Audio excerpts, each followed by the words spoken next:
Chapter 14:27.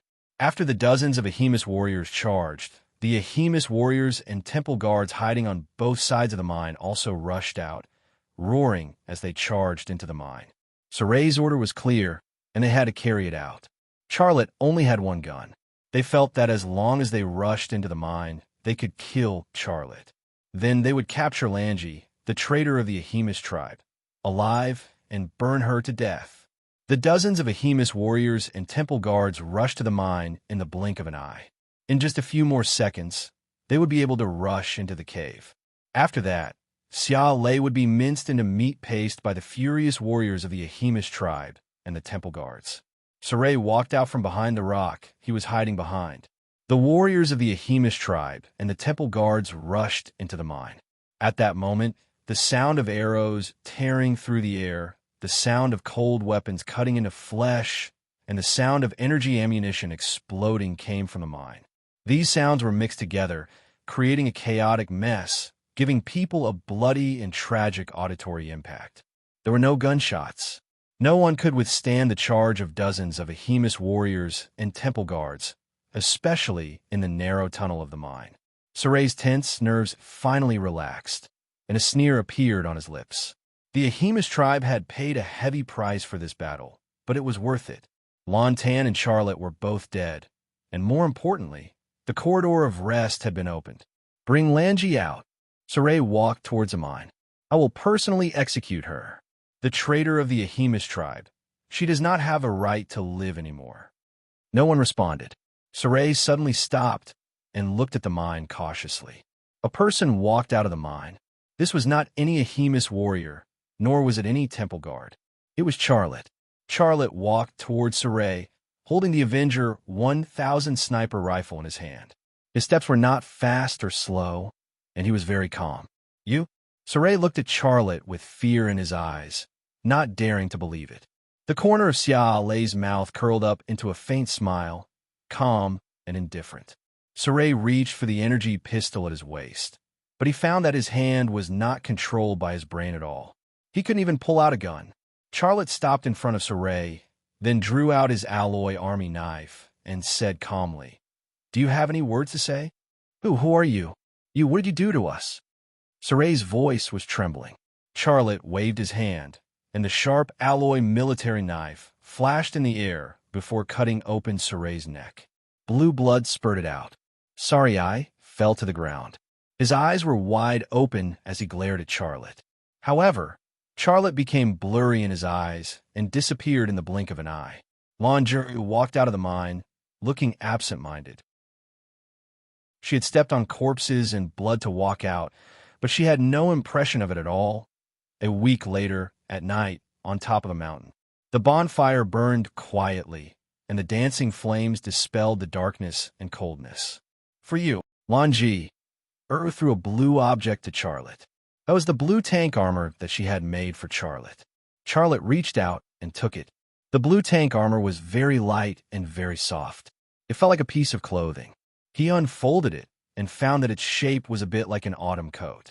Moreover, it was not just an autumn coat, but also a pair of autumn pants. It looked very close-fitting.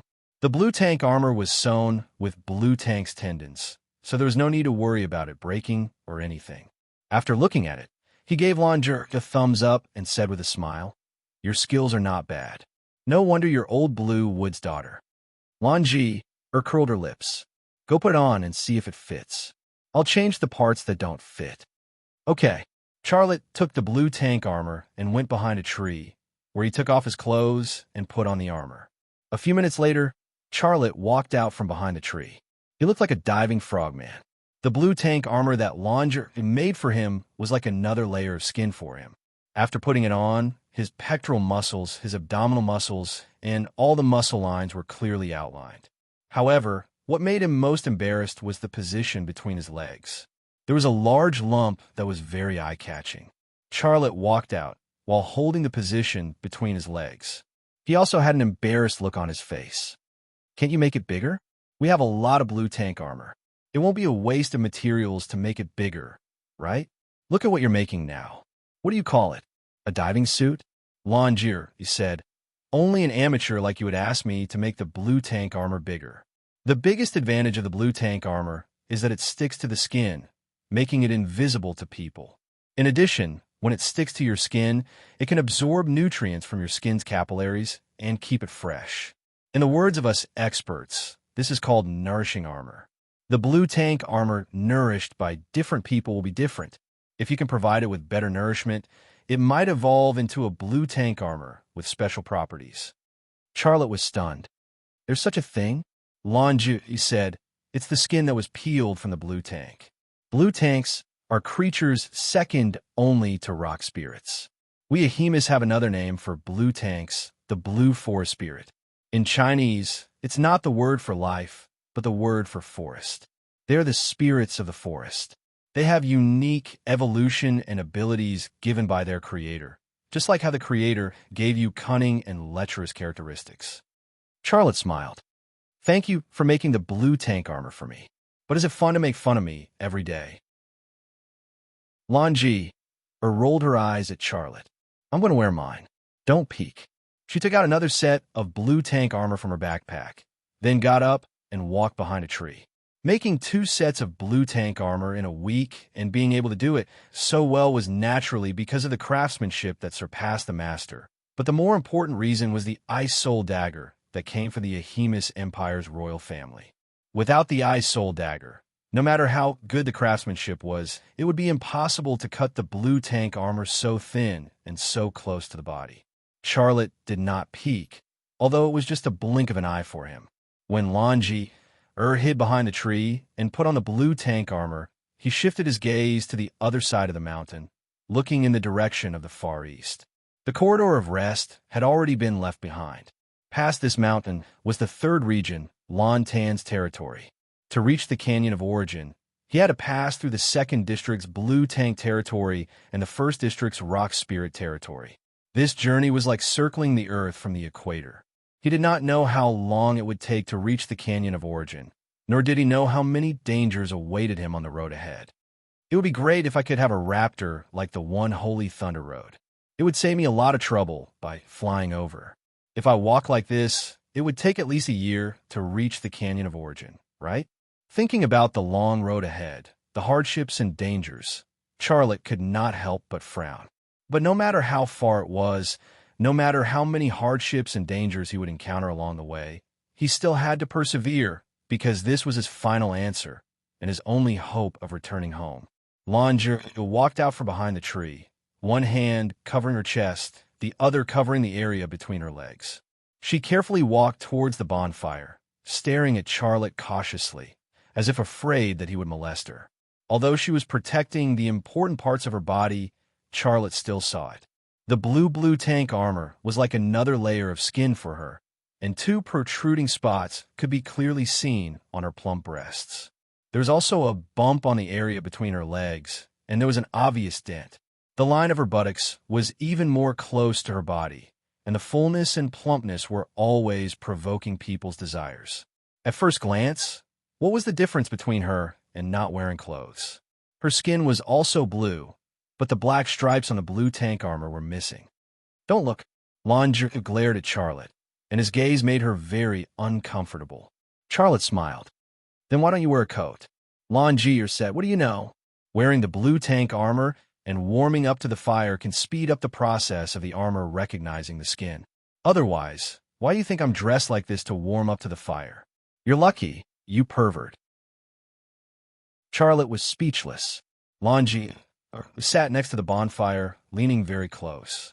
Her perky buttocks were pressed against the ground, and the protruding ravine between her legs exuded a mature and alluring aura. She wanted to hide it, but because of the way she was sitting, she could not. If you keep looking, I'll dig your eyes out, she said fiercely. Charlotte smiled bitterly, and he shifted his gaze to the far east. Do you really want to go to the Canyon of Origin with me? It's a long journey, and I don't know what kind of dangers we'll encounter along the way. If you want to go back, there's still time. Are you chasing me away? No, I just want you to think about it. Don't ask me such questions anymore. I've already thought about it very clearly. Wherever you go, I'll go. But I have a request, and I hope you can agree to it, Lanji said. What request? Charlotte was very curious and a little surprised. She didn't say condition, but request. Langer said, "No matter what you find, I want half of it." Xiaolei was taken aback for a moment before he nodded. Lanji revealed a trace of a smile. "It's a deal. Since you're free now, can you talk to me?" "Talk about what? How did Policy seduce you? Is she very slutty?" Charlotte was speechless. Roar. A deafening beast roar suddenly came from the bottom of the hill. Lanji was startled and stood up with a crash. Then she rushed to her equipment bag and took out her energy pistol. Charlotte also stood up, and his gaze penetrated the darkness and the dense treetops. He was stunned on the spot when he saw what he saw. Although there was only one beast roar coming from the bottom of the hill, he saw pairs of blue eyes. They were like small blue lanterns in the dark forest, releasing a fierce divine light. He moved in another direction, and he saw the same situation. He and Lanji were already surrounded by blue dragons. Are they blue dragons? Lanji returned to Charlotte's side with her energy pistol. Then she pushed him and said anxiously, "What are you still standing there for? Hurry up and get your bow. Didn't you make a new bow with blue tank's bones and tendons?" But Charlotte didn't move. In a week's time, he did make a new blue tank bow with blue tank's bones and tendons. He even had arrows made of bones. It wouldn't be a problem to shoot blue dragons, but that was when there were only a few blue dragons. Now that this hill was surrounded by hundreds of blue dragons, how many could he kill? Chapter 1428. Lantan surrounded them from the foot of the mountain, roaring continuously. Lanji only understood when she heard the roars coming from all directions. Her blue face had turned pale blue, and there was no color of blood. "We're dead. We're dead this time. What should we do? What should we do? I don't want to die yet." Lanji was on the verge of breaking down. Charlotte was not in the mood to comfort her. He was also very scared. However, he did not despair like Langer, and he did not give up fighting. His brain worked quickly, calculating a way to get through the crisis. He thought of Sunflower, but even if Sunflower was in this group of blue dragons, how could it control hundreds of blue dragons? He also thought of a way to escape quickly, but the chance of success was almost zero. His legs could not outrun the four-legged blue dragons at all, not to mention so many blue dragons, and he still had Langer with him. Just at this moment of life and death, the cosmic imprint hidden in the depths of his soul suddenly trembled and suddenly appeared. His imprint power surged out like mercury, immediately forming an energy field with a radius of 200 meters on the top of the mountain. In this area, how many insects were chirping, how many blades of grass were swaying in the night wind, and even how many meters per second the wind was flowing in the air. Everything was under his control, not a single detail was left out. This area with a radius of 200 meters was equivalent to his absolute domain. He controlled everything in this area, and he also dominated everything in this domain. This was the first time that a cosmic imprint had joined the imprint power energy field. Although the scope did not expand, the strength of control had increased several times. Under this kind of growth, he suddenly felt that he had become a god who ruled this domain. What was there to be afraid of? There was no fear. His confidence was so strong that even hundreds of blue dragons could not shake him.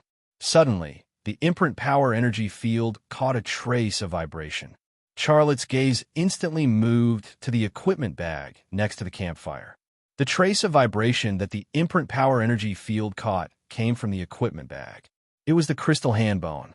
Its vibration was related to the appearance of the cosmic imprint, and in a very short period of time after the vibration, it actually established some kind of connection with his cosmic imprint. The connection was like the connection between the brain and the organs, such as the eyes, the nose, and the arms. Charlotte was shocked. What's going on? Why do I have such a strange feeling?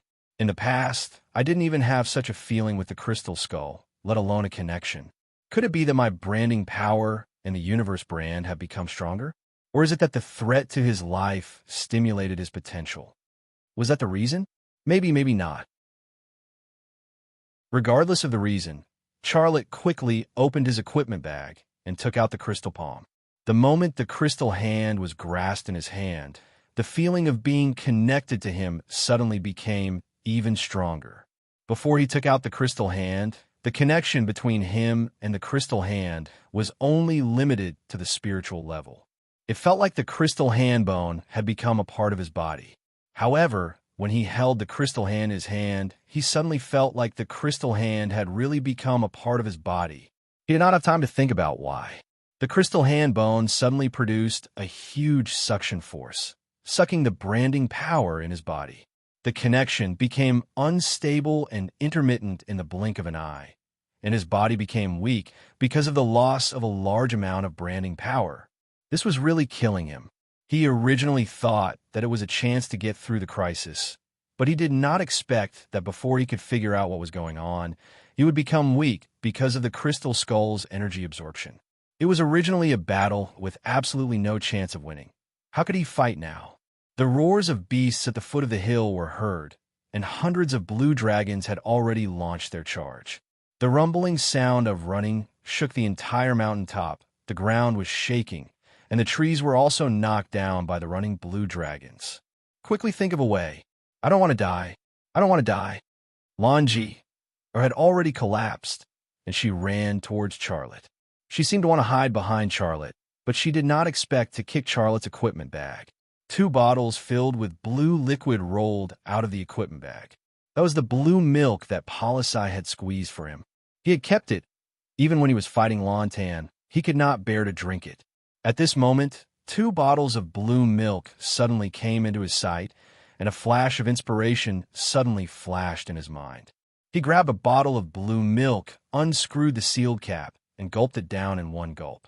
After drinking 1 bottle, he then unscrewed the sealed cap of the second bottle and drank the second bottle into his stomach. It had been half a month since Polisai squeezed out these 2 bottles of blue milk for him, but the strange thing was that the taste of the 2 bottles of blue milk had not changed, and it was still so sweet and delicious. As soon as the 2 bottles of blue milk went down his stomach, the feeling of soaking in a hot spring instantly spread throughout his body. Not only did Archimedes have an extremely rich evolutionary energy to enhance the branding power, but it also had a sudden enhancement of the mysterious attribute. And this did not change because these 2 bottles of milk were squeezed out for him by Polisai half a month ago. He now experienced the feeling of suddenly becoming powerful, and that feeling made him feel like he was an omnipotent god. The intermittent and unstable connection between the cosmic brand and the crystal hand bone was instantly stabilized. The crystal hand bone seemed to have absorbed enough of the branding power and began to feed back to Charlotte, pouring the branding power that it had absorbed before into Charlotte's body. Charlotte was no longer Charlotte. He felt like he was the god of thunder. If he was given a hammer, he might try to strike a lightning bolt. He did not have a hammer, but he had the crystal hand bone. He did not know why, but he felt that it was a weapon that could be used, and an extremely powerful weapon. Lanjir was in a different situation, the complete opposite situation. She looked at the bottle that Charlotte had thrown on the ground and suddenly remembered something. She cried and scolded, "You bastard, we're about to die, and you're still drinking that bitch Polisai's milk. You bastard." Roar! A blue dragon suddenly jumped out and pounced on Charlotte. Its body was straight in the air, and its speed was as fast as an angry arrow. When it opened its bloody mouth, it was filled with sharp teeth that could crush a person with a single bite. Its sharp claws flashed with a cold light, and they were sharper than spears. If it was in the past, Charlotte could only dodge, but this time he did not. He suddenly jumped up, holding the crystal hand bone in his right hand, and slapped it. Boom! A muffled sound rang out in the forest, and the blue dragon, which weighed several tons, suddenly flew backward, and a large number of trees behind it fell down. The blue dragon fell to the ground, and dust rose. Lanji Erzjaw also fell to the ground. Another blue dragon pounced from the side, and a pair of sharp claws stabbed at Charlotte's back like spears. "Be careful, behind." Lanji was not completely scared, and she warned Charlotte in horror. It was as if Xia Lei had grown a pair of eyes on his back. He didn't even take a look and just waved his hand. Bang! The crystal hand bone swept the blue dragon's front claws, and with a crisp crack, the pair of front claws of the blue dragon that ambushed him was smashed off. The huge impact caused its body to roll more than 10 times on the ground before coming to a stop. Several blue dragons pounced at Charlotte from all 4 directions at Charlotte. Wander shouted in horror, "No!" However, Charlotte's thin body was buried by several blue dragons in the blink of an eye. Boom! With a huge shock, several blue dragons flew backward. Compared to them, Xiaolei's body was so thin and weak that it was disproportionate. However, this thin and weak human actually had the strength of a god. They could pounce on him, but they definitely could not hurt him, because no blue dragon could resist that powerful power. The mountain was completely surrounded by the blue dragons, but they did not dare to rush forward. For the first time, their eyes were full of fear when they looked at Charlotte. Roar! Charlotte roared, and then there was a series of roars with obvious changes in syllables. This sound was made in the energy field of the branding power, and he was sending a message to these blue dragons. I have no intention of offending you. I am not your enemy. I know the blue dragon sunflower. I am its friend. It said that I am the one chosen by the Queen of Rest. That is why I am here. This message was transmitted through the roar, and with the effect of the energy field of the branding power, all the blue dragons within a radius of 200 meters heard Charlotte's cry and understood what he meant. At this time, a blue dragon with a particularly strong body walked out. Its 2 blue eyes stared straight at Xiaolei, and then it let out a series of sounds from its throat.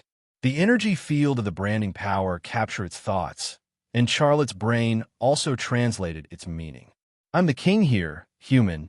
Is what you said true? Charlotte responded with a unique roar of the blue dragon. I am telling the truth. The sunflower can explain to you. Where is it? The blue dragon king said, It came back and told me to go to the corridor of rest to save a human. I was very angry, and I injured it. It is in our tribe. Now Charlotte could be sure that the blue dragon that appeared in the Canyon of Rest was the sunflower. It did not enter the corridor of rest to fight with him, but returned to its tribe to ask for help.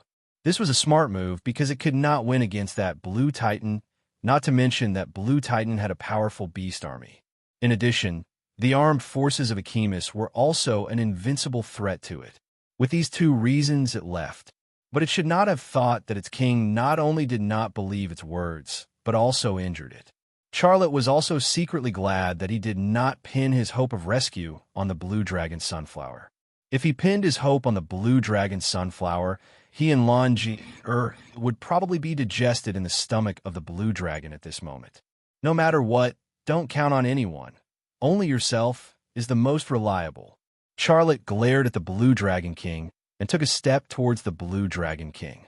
The blue dragon king subconsciously took a step back. I'm the person chosen by the Queen of Rest. How dare you besiege me? Charlotte used the unique voice of the blue dragon to send a new message. This message also carried anger and strong killing intent. I believe you. The blue dragon king's message came. Don't fight. We can help you see the Queen of Rest. Why should I believe you? You don't even believe in the blue dragon sunflower. Charlotte's message. The blue dragon king's message. It left the forest of rest and entered the human world, then came back and told us to fight a blue titan to save a human. Of course I was angry. But now I believe everything it said. You are wearing the skin of a blue titan. You killed that blue titan. You are very strong. We will not be enemies with you anymore. I can promise you in the name of the Queen of Rest. Okay, I believe you. Charlotte finally breathed a sigh of relief. He turned around and looked at Lanjur. Then he was stunned. Lanjur stood behind him. Her face was pale blue, her legs were shaking nonstop, and her feet were wet. She was actually scared to the point of peeing.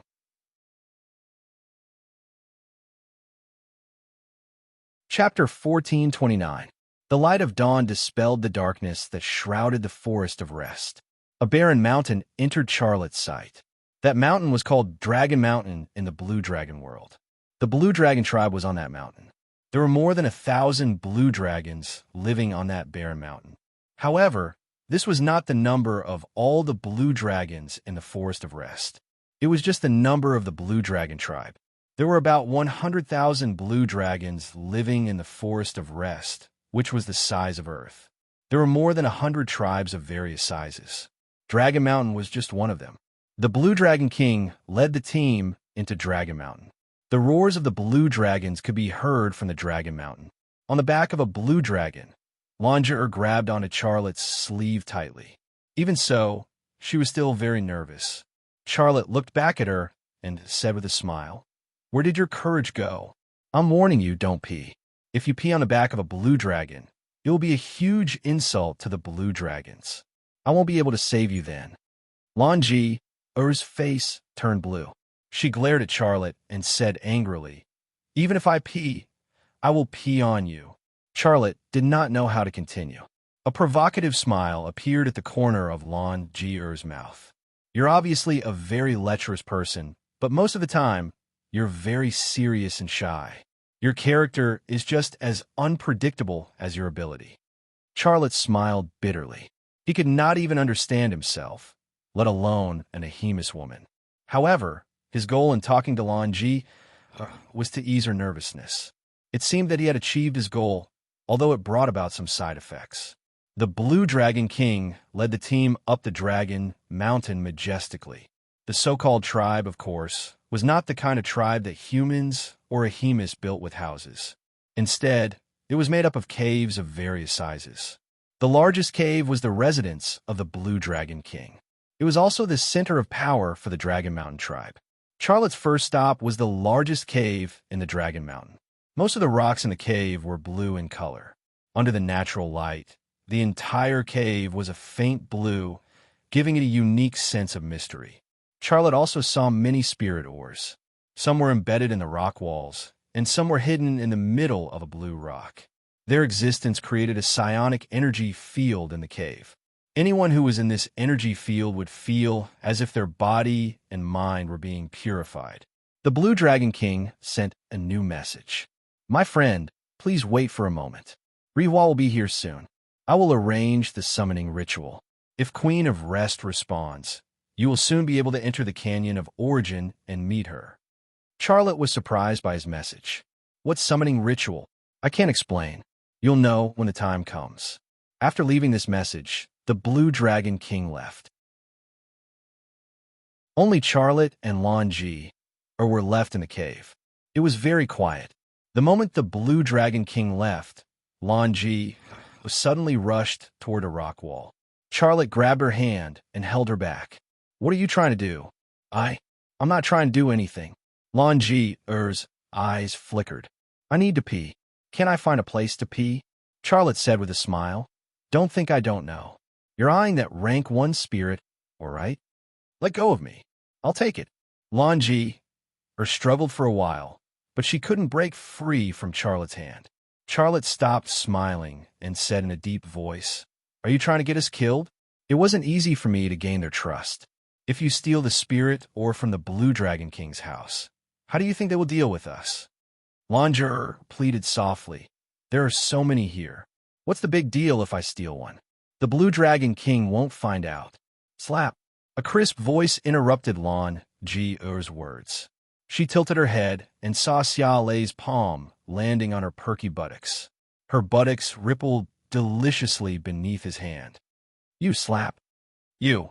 Longer pointed her finger. Slap. 3 consecutive slaps on the same half of her, but in the same place. Although she was protected by the blue tank armor and wouldn't be hit red, the nature of the slap was unacceptable and shameful. These 3 slaps completely stunned her. She stared at Charlotte blankly. Her face was blue and she couldn't say a word. Charlotte said fiercely, "I'm warning you. If you have such thoughts again, I'll slap your butt until it's swollen. Don't think I'm joking. I mean what I say. Don't think I can't slap your butt because you're wearing the blue tank armor. If I want to, I can slap your butt until it's blooming." Longer subconsciously tightened her buttocks.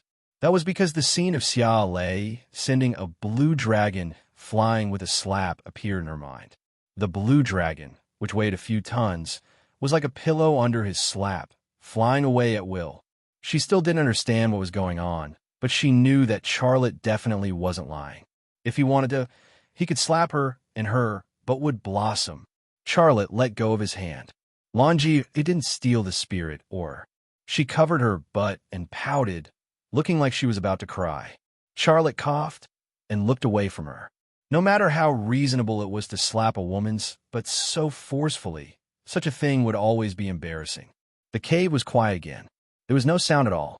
Heavy footsteps could be heard coming from the entrance of the cave, and then a blue titan limped in. When Charlotte saw it, he went up to it and sent his message to the blue dragon. "My friend, are your injuries serious?" Blue dragon's sunflower's message. "My friend, don't worry about me. My injuries aren't serious. I just can't run for a while. I'm very guilty. I couldn't help you when you needed my help the most. I came back to ask for help, but I couldn't get the Blue Dragon King's trust. When the Blue Dragon King injured me and brought the Blue Dragon to find you, I was very regretful. I thought you were dead. I didn't expect you to kill that blue tank and come here. My hunch was right. You are the one chosen by Queen of Rest." Charlotte's message. "Don't feel guilty. You made the right choice." Blue Dragon's Sunflower's message. "I'm very happy that you're alive." Sunflower. When the Blue Dragon King left, he said that he was going to prepare for the summoning ritual. "Can you tell me something about the summoning ritual?" Charlotte's message. He had captured the Blue Dragon King's brainwaves just now, but the time was too short. He didn't get any valuable information. And facing the sunflower, he didn't want to steal anything from its brain like a thief. Blue Dragon Sunflower's message. "My friend, I don't know much, but I know that it's a ritual to establish contact with Queen of Rest. Queen of Rest controls this forest. If you can contact her, you can go see her." Charlotte was excited. "Don't I have to go through Blue Tank's territory?" Blue Dragon Sunflower's message. "No need. If you get a response from Queen of Rest, you'll be able to see her soon." "How do I go there?" Charlotte was very curious. Blue Dragon Sunflower's message. "I'm not sure. Maybe it's a tunnel through space. Or maybe it's a bird it sent. But no matter what, you have to believe that it won't hurt you. It wants to see you. It's been waiting for you." Charlotte nodded. "Thank you for telling me this." Although he didn't know what the ritual was, he wasn't worried anymore. "I have something for you." Blue Dragon Sunflower's message. "Come with me, my friend. You like the gift I prepared for you." "Okay." Charlotte didn't refuse. Blue Dragon Sunflower turned and left the Blue Dragon King's cave. Charlotte followed it. Lonja reluctantly looked at the fist-sized level, one spirit ore, but in the end, she couldn't restrain her fear of Charlotte's spanking. She also followed Charlotte and left the Blue Dragon King's cave. Walking on the barren, rocky Dragon Mountain, Charlotte saw a lot of blue dragons. Those blue dragons were also looking at the first human to come to Dragon Mountain in history. But there was no hostility in their eyes. There was only reverence. The story of Charlotte slapping a few blue dragons had long been spread on Dragon Mountain. They were in awe of Charlotte's powerful strength. In fact, Charlotte himself didn't know what happened to him last night. After the mysterious effect of Polisai's blue milk disappeared, the connection between him and the crystal hand bone was cut off. He could no longer have that kind of terrifying power. He even missed Polisai. If she was by his side and provided him with Akima's perfect blue milk, he might be able to figure out what was going on. Unfortunately, Polisai had already left the Forest of Rest with Bluewood's father. It would probably be a long time before he could drink her milk. Thinking of perfect blue milk and Polisai, Charlotte couldn't help but look back at Lonjur, who was following behind him nervously. His gaze fell on the two peaks on her body, and a thought suddenly came to his mind. Polisai is just an ordinary Ahimus woman, and her milk has a mysterious medicinal effect. Lonji has the ancient bloodline of the Akimis Empire's royal family. The Akimis who have that bloodline have mysterious abilities. I wonder if Lonji's milk will be different? Perfect blue milk of the Akimis Empire's ancient royal family. How powerful would its evolutionary energy be? What kind of mysterious attributes would it have? Charlotte's heart was filled with imagination. He couldn't help but purse his lips. The milkworm in his stomach was already stirring. However, it was not Polisai. He only needed to give Polisai a sense of security. Polisai was willing to give up everything for him and produce milk for him. Longi was the princess of the Achemis Empire's descendant. She was sneaky and cunning. If he was not careful, he would be tricked by her. It was easier said than done to drink her milk. What are you looking at? Dig out your eyes. Pervert. Longi found out where Xiaolei was, and she looked fierce. Charlotte smiled. You always call me a pervert, but I have never molested you. Instead, you have molested me. How about I be a pervert for once and drink your milk? Longi hurriedly covered her chest. Don't even think about it. I'm just joking. Charlotte turned his head, but in his heart he secretly said, if drinking her milk can help me unlock the secret of the crystal hand bone and master that mysterious and powerful power, it's not a big deal to be despicable, right? However, I can't forcibly hypnotize her to produce milk for me. What should I do to make her willingly produce milk for me? Perfect blue milk of the Achemis Empire. Just this special milk name alone made Charlotte's heart move. It was also the first time he took the initiative to think about drinking a woman's milk. The blue dragon, Sunflower, stopped in front of small cave. It sent a message. This is my nest. Come in.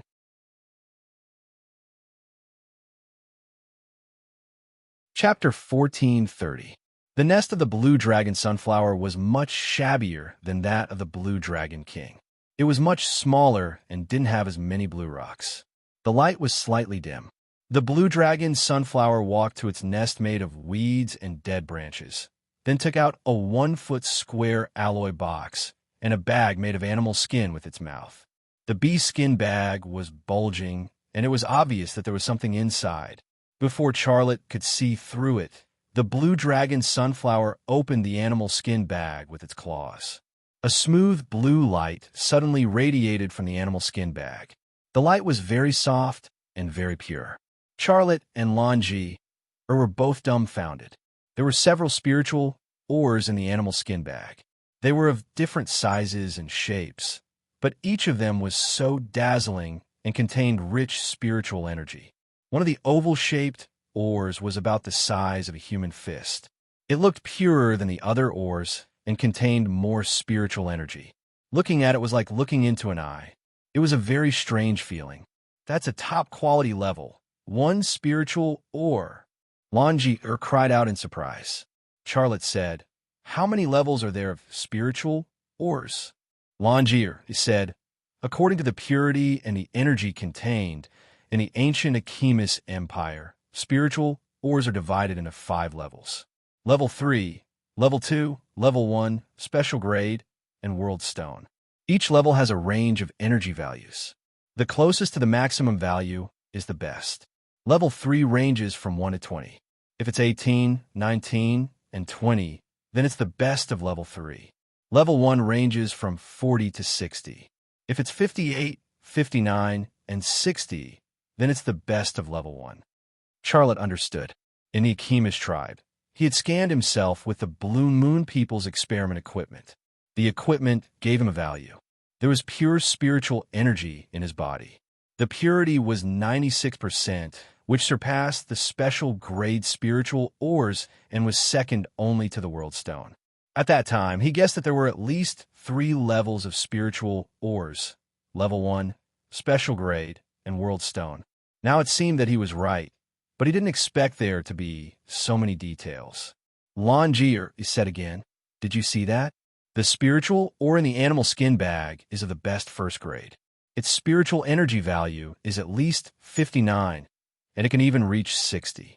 In the ancient Achemis Empire, it was worth enough to feed an Achemis family for 100 years. So valuable? The ancient Achemis have mastered psionic technology. What do they use it for? Xiaolei asked.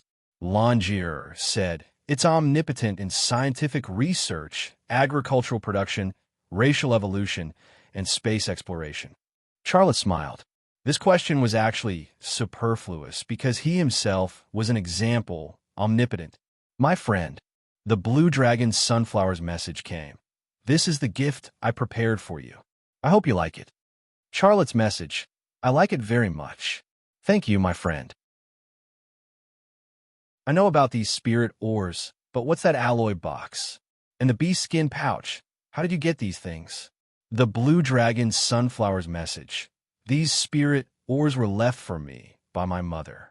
We blue dragons like them very much, and almost every blue dragon has their own spirit ores. I got the bee skin pouch from a victim, and I think it's very suitable to store my spirit ores. As for this alloy box, I don't know what it is. I found it in the Forest of Rest. I can't open it, but I think you can. Charlotte's heart moved, and he activated his X-ray vision. His vision penetrated the alloy box. The damping was very strong, but he still saw what was inside.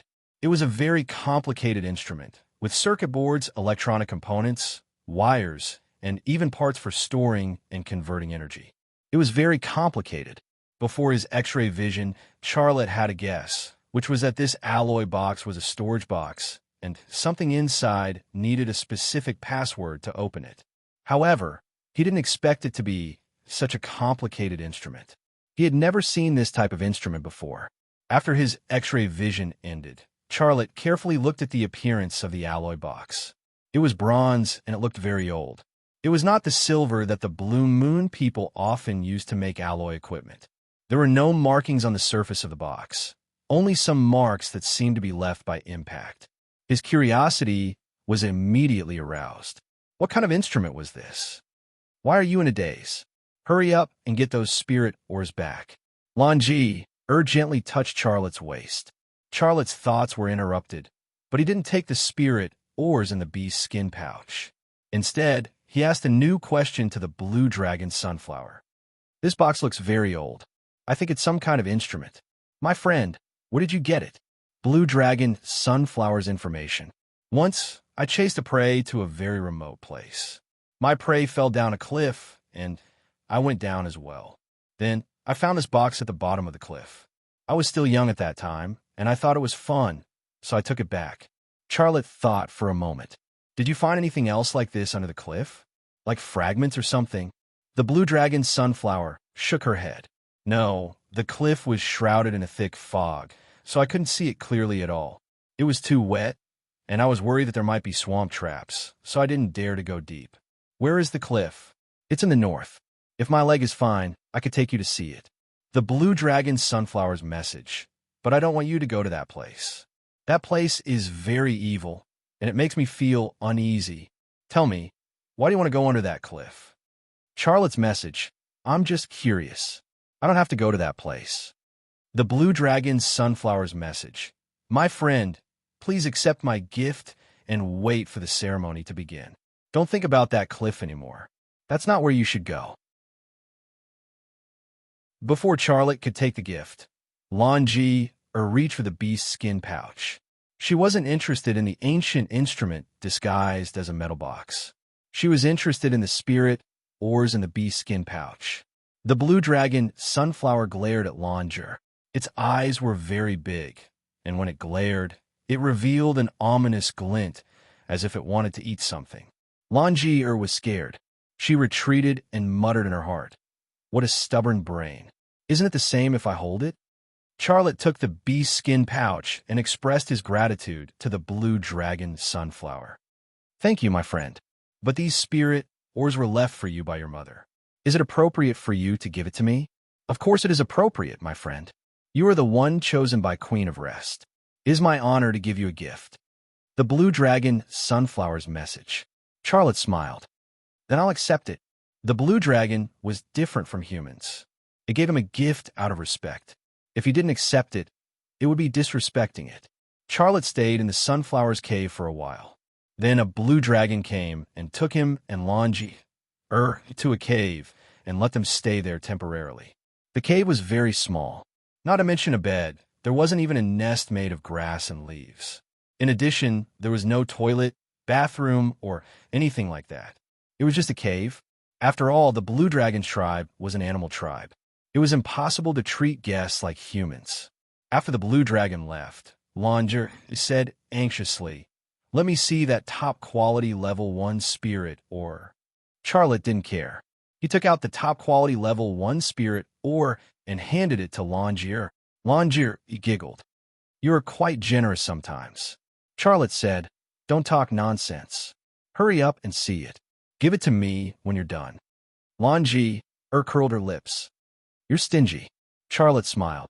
Do I have to give it to you to be generous? Lanji nodded vigorously. Then give it to me. Okay, then give me milk. Charlotte said. Go to hell, you damn pervert. Lanjier's face suddenly turned blue. Charlotte said, I like to drink milk, but that's not because I'm lecherous, but because milk can make me stronger. Last night, I was able to defeat so many blue dragons by relying on the 2 bottles of milk that Boris gave me. This is my secret. So far, I've only told it to you. You have to keep it a secret for me. Lanji stared at Charlotte with her mouth agape. She looked at him as if she was looking at a monster. Such words sounded absurd, but she believed that what Charlotte said was true, because she had personally experienced what happened last night. She saw with her own eyes that after Charlotte drank the 2 bottles of milk, he had the power of a god. A blue dragon that weighed several tons was slapped away with one slap. Charlotte shrugged. Don't get me wrong. I'm not telling you this secret to entice you to give me milk. I just want you to know the truth. Don't think I don't know what you're thinking. I'm not a stupid woman like Boris. Langier said, I'm the princess of the empire. Do you think I'll give you milk for a piece of spirit, or? You say you're not tempting me, but you're tempting me. Despicable. Charlotte smiled indifferently. I know that you and your father want to redeem the Star of Ice from the Blue Moon people. The price is 1 billion Blue Moon dollars, but you can't afford it. You and your father need to pay a deposit of 300,000 Blue Moon dollars every year, and it's very difficult to gather this money. That's why you're so greedy for money, right? How do you know? Lanji looked very surprised. Don't worry about how I know. In your eyes, everything is business. Why don't we do a business? Charlotte said, I'll help you get that money. This piece of top-grade level 1 spirit or is my deposit for you. You just need to give me milk while we're in Anchi Forest. How about it? Go to hell. Lanji suddenly threw the spirit ore at Charlotte. Charlotte reached out and grabbed the spirit ore. Lanji left the cave angrily. Charlotte smiled. I don't have a life of a princess, but I have the temper of a princess. If she agrees to my conditions, her milk will be the most expensive milk I've ever drunk in my life, right? She's not willing, but I'm not. After we leave Anchi Forest, Boris will give me as much as I want to drink, and it's free of charge. It's fine if you don't want it, but I don't care. It would be a lie to say that he didn't care. The mysterious bloodline of the Akimis Empire's royal family was a big temptation to him. Langier's milk and Boris's milk would definitely be different. But even if he couldn't eat the grapes, what was wrong with saying that the grapes were sour? However, just as Xiaolei was fiddling with the strange instrument that was a square foot long and was about to study it, Lanji suddenly turned around and said loudly, Propose to me. Charlotte was stunned on the spot.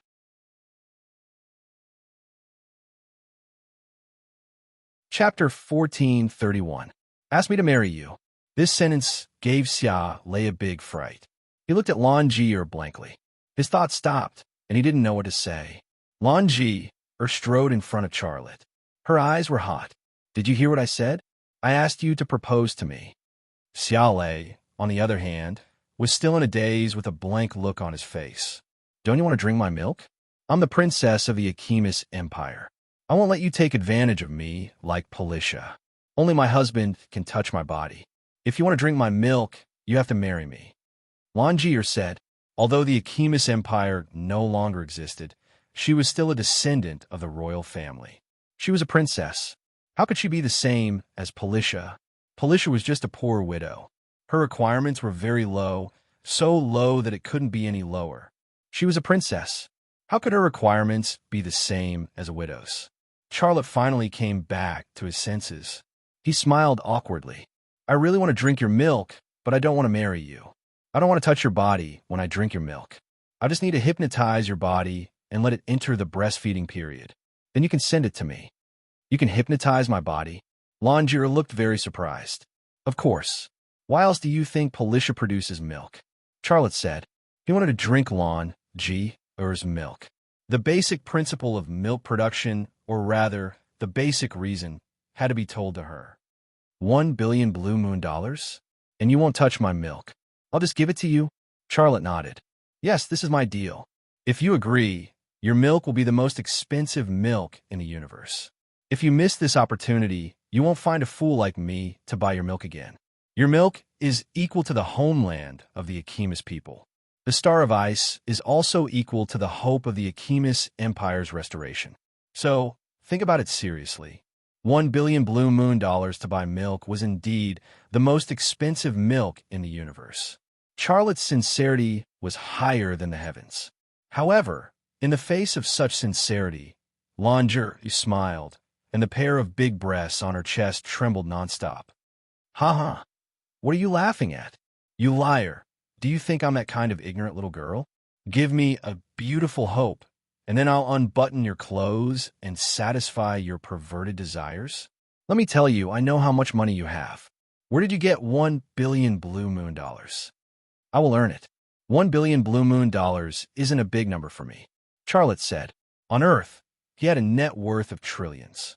His ability to make money was not something that Lingerie and Lanmu's father could compare to. Then we'll talk about it after you earn it. But by the time you earn that much money, I'm afraid I'll be old, and you won't have anything to eat, even if you want to. Charlotte was in a difficult position, but he understood Lingier's thoughts. 1 billion blue moon dollars wasn't a small amount, and he didn't even have a plan to earn money. How could Lingerie believe that he could give her 1 billion blue moon dollars? This is the last chance. Lingerie hesitated for a moment before finally saying, "Propose to me, we'll get married, and I'll give you whatever you want." Charlotte thought for a moment before shaking his head. Lingerie couldn't believe that Charlotte would reject her just like that. She glared at Charlotte and asked, "Why?" Charlotte smiled. "I'm used to being free, and I don't want to get married." "You bastard," Lingerie said angrily. "You'd rather spend 1 billion blue moon dollars to buy my milk than marry me? Are you sick?" Charlotte smiled. "I'm not sick, I'm smart. Don't think that I don't know what you're planning. If I propose to you, marry you, and become a member of the Achemis Empire's royal family, wouldn't I have an additional mission to help you restore your country? I have to earn money for you to redeem the Star of Ice, and I have to fight for you. But that's not all. Even if I help you redeem the Star of Ice, I still have to earn money to support my family and provide for your expenses. Am I right?" Lingerie was speechless because that was really what she planned to do. Charlotte had the terrifying strength to send a few blue dragons flying with a slap, was good at earning money, and was also good-looking. She was going to marry someone in this life, so why not marry a man like Charlotte? Even if he did not have the bloodline of the Achemis royal family, his strength and the contributions he could make to the restoration of the Achemis Empire were enough to shut the mouths of those old fellows in the royal family. However, even such a secretive and far-sighted plan was seen through by Charlotte so easily. The two of them looked at each other and didn't speak. This matter was actually a smart person tempting a smart person, and the smart person scheming against the smart person, but no one succeeded. In the end, it was Charlotte who broke the silence between the two of them. "Forget it. It seems that I don't have the fortune to drink your milk. I'll wait until I leave the Forest of Rest and drink Policye's milk. Her milk doesn't cost 1 billion blue moon dollars, not even a cent. You can drink widow's milk for the rest of your life. A princess, milk, like me, you won't be able to eat it for the rest of your life." Lingerie left angrily. Her wish to eat the Achemis Empire's top-grade blue milk was now in vain. Charlotte smiled bitterly. He watched Lingerie leave, then put away his thoughts and began to fiddle with the square instrument. The ancient instrument had 6 sides, forming a 1-foot square alloy box. However, there were no screws or rivets on any of the sides, and there were no signs of welding. Charlotte's heart was filled with confusion. What is this instrument used for? There are no screws or welding marks on all 6 sides, so how did so many parts fit in? It can't be assembled by a production line. Even with the technology of the Blue Moon people, they might not be able to fit so many parts into a completely sealed alloy box. But if it's man-made, what kind of person's craftsmanship could be so insane? He had the ability to defy the heavens in this aspect, but even he could not do it. While fiddling with the square instrument, Charlotte's brain was operating in extraordinary mode. His brain directed his eyes to scan the interior of the instrument, collecting all the data within it, down to the size of each part, the arrangement of the electronic components, and so on. Then, based on the data collected, he analyzed and calculated, coming up with various hypotheses about the nature of the instrument and the way to open it. A few minutes later, a keyword suddenly flashed in his mind. It was the word that Longier had just said, omnipotent. After this keyword flashed, Charlotte's thoughts became active in that direction. The Akimis people have mastered the secret of spirit ores more than 3,000 years ago, and the Blue Moon people are also using the energy extracted from spirit ores. This energy is omnipotent. So could the owner of this instrument have come to the forest of rest for the spirit ores? Is it possible that this device is powered by spiritual energy? Thinking of this, Charlotte suddenly had the idea of giving it a try. After that, he placed his right palm on the face of the square instrument and began to release the energy of the branding power. The purity of his branding power was 96%, second only to the world stone, and even purer than the top-grade level 1 spirit ores that the Blue Dragon Sunflower gave him. Also, it was more convenient than the spiritual energy stored in spirit ores because it could be used without needing to be extracted. This was like the oil of human civilization. Spirit ores were equivalent to crude oil, and they still needed to be refined in refineries. His body was like number 97 gasoline, and he just needed to enter the engine to make it work. Although this was only a plan that his brain had come up with under the state of transcendence, it became a reality after Xia Lei put it into action. When the branding power was injected into the square instrument, the square instrument actually trembled slightly. It was a very, very slight tremble, but Charlotte still caught it without missing a trace. After the square box trembled for a while, it became still and no longer had any reaction. Charlotte thought for a moment, then controlled the branding power and injected it into a cylindrical alloy container. He actually wasn't sure what the cylindrical alloy container was used for, but he had a feeling that it was used to store spiritual energy. The branding power entered the cylindrical alloy container drop by drop, and the cylindrical container gradually emitted a pure white light. The white light was filled with glowing particles, like the stars in the universe. It was impossible to count them. Why is there still no reaction? Charlotte was a little disappointed. Could it be that my guess was wrong? But just as he was thinking about this, the square instrument on the ground suddenly made a buzzing sound. Charlotte was startled by it and hurriedly raised his palm, ending the input of the branding power. Although he had already stopped the input of the branding power, the square instrument's reaction was even more obvious, and the buzzing sound was also nonstop. Then, the square box that was facing the sky suddenly felt slightly cold. It was activated. Charlotte's heart was filled with excitement. He stared nervously at the square instrument on the ground, observing its movements. The square box that was facing the sky became brighter and brighter, and then 2 eyes appeared. It was a pair of blue round eyes, each as big as Charlotte's fist. After the eyes appeared, a mouth appeared. It looked like 2 sausages overlapping each other, very ugly and funny. Facing such a funny face, Charlotte couldn't laugh at all. He was even a little confused. Could this be a toy of some advanced civilization? Ka-ka, ka-ka. The sound of mechanical parts suddenly came from inside the square instrument, and finally, 2 feet suddenly stretched out, and then 2 hands stretched out. The hands and feet were made of alloy parts, and they looked stiff and clumsy, but they were actually waving in the air, very nimble. Crash! The square instrument used its pair of small hands to support itself on the ground. That movement seemed to be trying to get up, but for some reason, it fell down again. Ouch! A sound came from the square instrument. It can speak? Charlotte stared at the square instrument in surprise.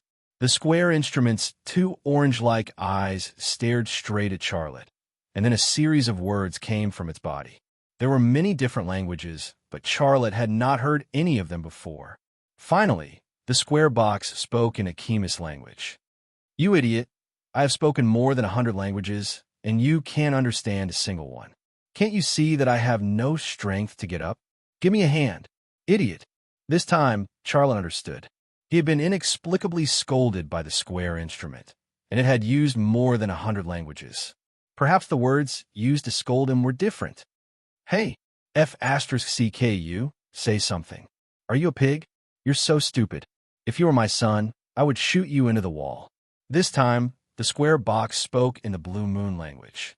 Charlotte also understood, and he suddenly kicked the square instrument.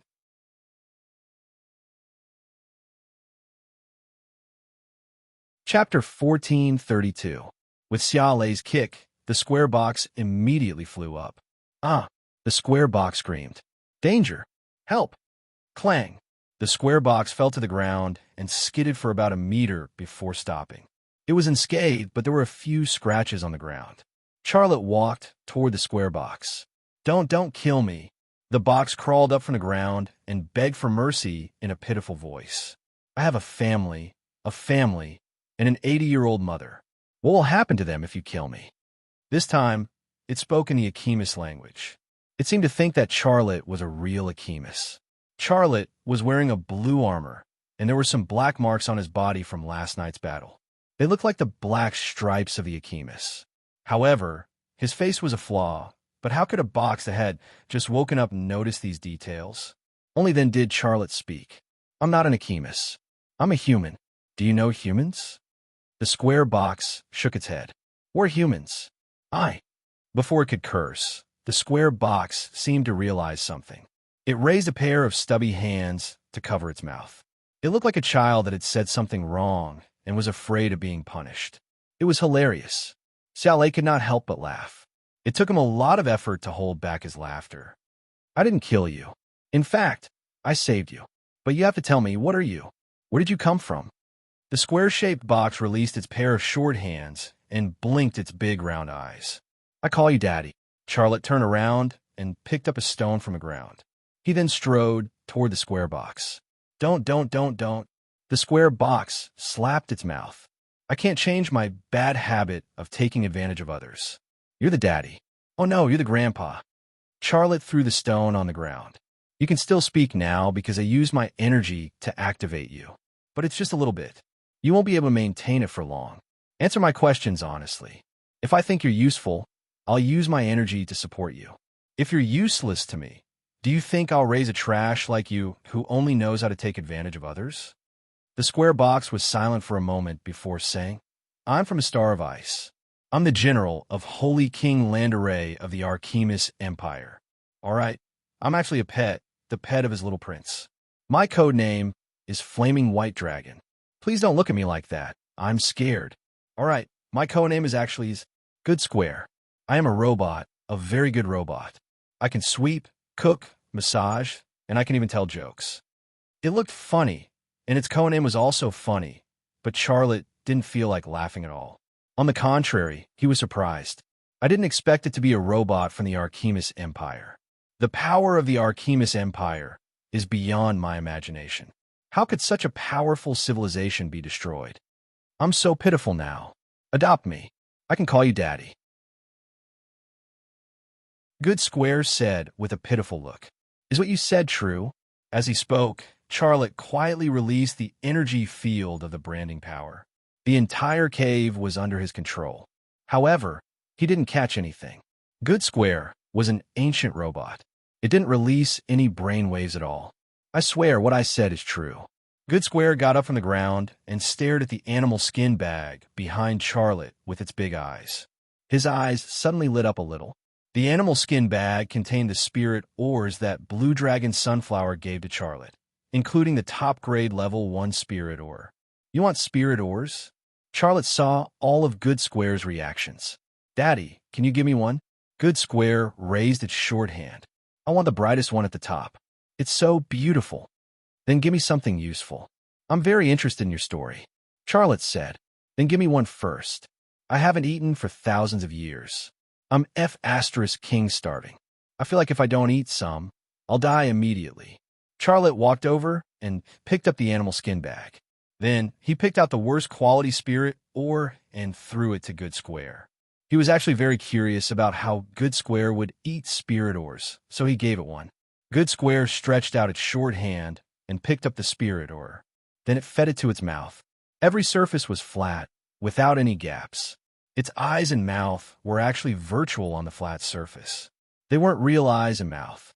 But just as its short hand was about to bring the spirit ore to its mouth suddenly opened and stuffed the spirit ore the size of a baby's fist into its mouth. Charlotte was stunned. He could clearly see that the ancient alloy was like human flesh and blood. In that instant, it became extremely soft, truly like a human's mouth opening. Goo goo goo goo. A strange sound came from Good Square's body. Charlotte's eyes followed closely. He saw Good Square's mouth feeding the spirit ore into the cylindrical container. In that instant, the cylindrical container also changed shape, and it just happened to completely envelop the spirit ore again. Then, the spirit ore began to release spiritual energy. Its color slowly changed. Charlotte came to a shocking conclusion.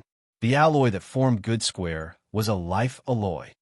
Scientists on Earth had this kind of hypothesis, but there wasn't any related research. This kind of life alloy had only appeared in movies. For example, the killer robot in Terminator that could change its form at will. No wonder he didn't see any screws or rivets, but its stomach could store so many parts. My God, it feels so good. Level 3 Spirit or Spiritual Energy Purity 15. I actually felt so good eating such a trash spirit ore. I'm so *king hungry. Dad, give me another one. Good Square's face revealed a fawning smile. I'm not your dad. I've already given you a spirit ore. It's time for you to tell me your story. Charlotte said, Then how about I call you Master? Whatever you want. Charlotte was a little impatient. Good Square shivered and hurriedly said, I have to start with Saint King Lon Deli. He was the last emperor of the Achemis Empire. He was actually a very good emperor. He sympathized with the people and developed education and technology. But in the end, he couldn't change the fate of the empire. Corruption was the most important reason for the empire's demise. During Saint King Lon Deli's reign, the officials of the empire were like blood-sucking worms that destroyed the foundation of the empire. Almost every official was corrupt. The Blue Moon people appear at that time. They first contacted us in a friendly manner. The empire and the Blue Moon people established a trade relationship. At the beginning, the cooperation was very pleasant. The empire also earned a lot of benefits from the Blue Moon people. But the good times didn't last long. The Blue Moon people took the opportunity of trading with the empire to invade the empire's political and military system. Many officials and soldiers were bribed by the Blue Moon people. They secretly provided information to the Blue Moon people and even sold the empire's advanced weapons and military technology. The war still happened. The empire that was strong on the outside but weak on the inside collapsed. The Star of Ice fell. On the night before the empire was attacked, Saint King Lon Deli entrusted a central general to take his youngest son, my master, to escape the empire on a spaceship. Our goal was to find the prisoners who were carrying out the stone hunting project and then rebuild our civilization. That spaceship carried important resources. It contained the psionic technology that the Achemis had mastered, as well as military technology, seeds, and educational materials. It could be said that the spaceship was a seed of the Achemis Empire. As for me, I was also an extremely important member of that spaceship. I represented the Achemis Empire's most advanced artificial intelligence technology and material technology. The material that formed me was a biological alloy. I could change my shape at will. However, that was only possible when my energy reserve reached 80%.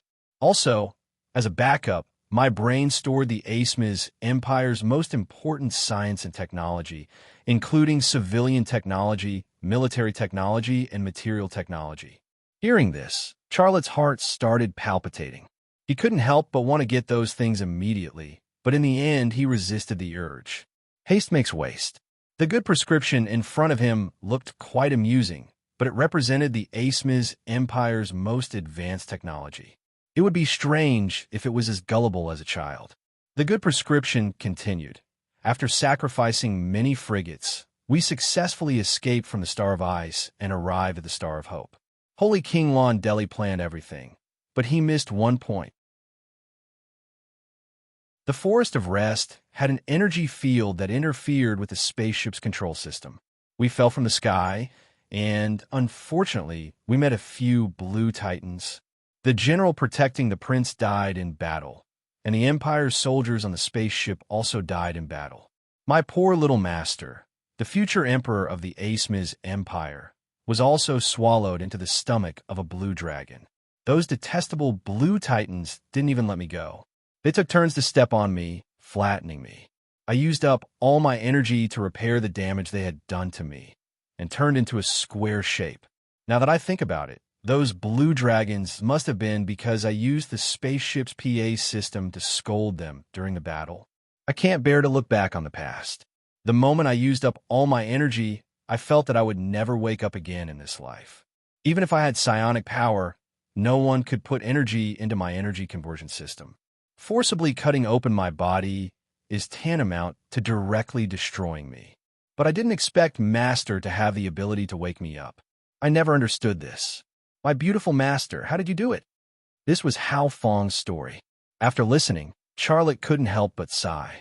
No matter how strong an empire was, it couldn't resist the enemy of corruption. Just like a towering tree, the wind and rain couldn't move it, but once the roots were damaged, it was destined to die. My beautiful master, can you answer this question of mine? Hao Feng clasped its pair of short hands, a cute expression on its face. For some reason, a cartoon character suddenly appeared in Charlotte's mind, SpongeBob SquarePants. I am. Charlotte's brain started to make up a story. I am the one chosen by the Queen of Rest. She has bestowed me with extraordinary abilities. I have a purity of 96% psionic power on me, and I can use it freely. So, you won't be able to find another master like me. Follow me. As long as you work for me, the psionic power you want will be a piece of cake for me. Hao Feng's eyes lit up, and it jumped up. Oh my God. Wow. 96%. Suddenly, a woman's voice came from the cave entrance. Are you following me? Without waiting for Charlotte to speak, Hao Feng blurted out, Oh my God. Which stupid woman interrupted me? Has your mouth ever eaten sh*t? Your chest is fake, right? Do you dare to show it to me? A large amount of black sweat had appeared on Charlotte's forehead. The guy with the mouth that ate sh*t wasn't that him?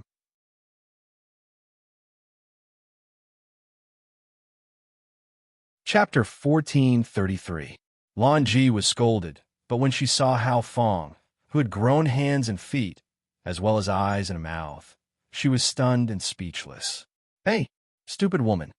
Hao Feng's mouth was like a machine gun firing at full power. Didn't you hear me talking to you? Are you mute? Come here, kneel down and lick my beautiful master. Otherwise, I'll sell you to the mine. It seemed to want to release the desire to scold that had been suppressed for thousands of years. Lan Ji finally spoke, but it was only one word. Charlotte shrugged. Let me introduce you.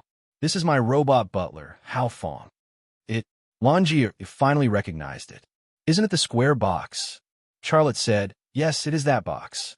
I awakened it. It is actually an ancient robot of your Asmiz Empire. Lan Ji was stunned. Hao Feng walked to Charlotte's side with a pair of short legs. Master, who is this woman? Your woman? If so, I'll take back what I just scolded and slap myself 5 times. Charlotte said lightly, No. Lan Ji suddenly opened her arms and pounced on Hao Feng. Hao Feng, you are mine. Hao Feng's pair of short legs suddenly spun, and like a compass, he went around to Xia Lei's back. Then he stuck his head out from behind Xia Lei's legs. Damn it, you don't have to be so direct even if I'm pretty, right? We just met for the first time. Do you have to be so anxious? You're really a slut. Why don't you give my master a boob shake dance? I'm the princess of the Asmiz Empire, Lan Ji said excitedly. You are an ancient robot of the Asmiz Empire. You are my property. Xia Lei furrowed his brows. The good recipe was a gift from Blue Dragon Sunflower, and it was also him who activated the good recipe. Now Lan Ji wanted to turn the good recipe into her private property. Wasn't she too greedy? Although he was very uncomfortable, he did not stop Lan Ji from saying that.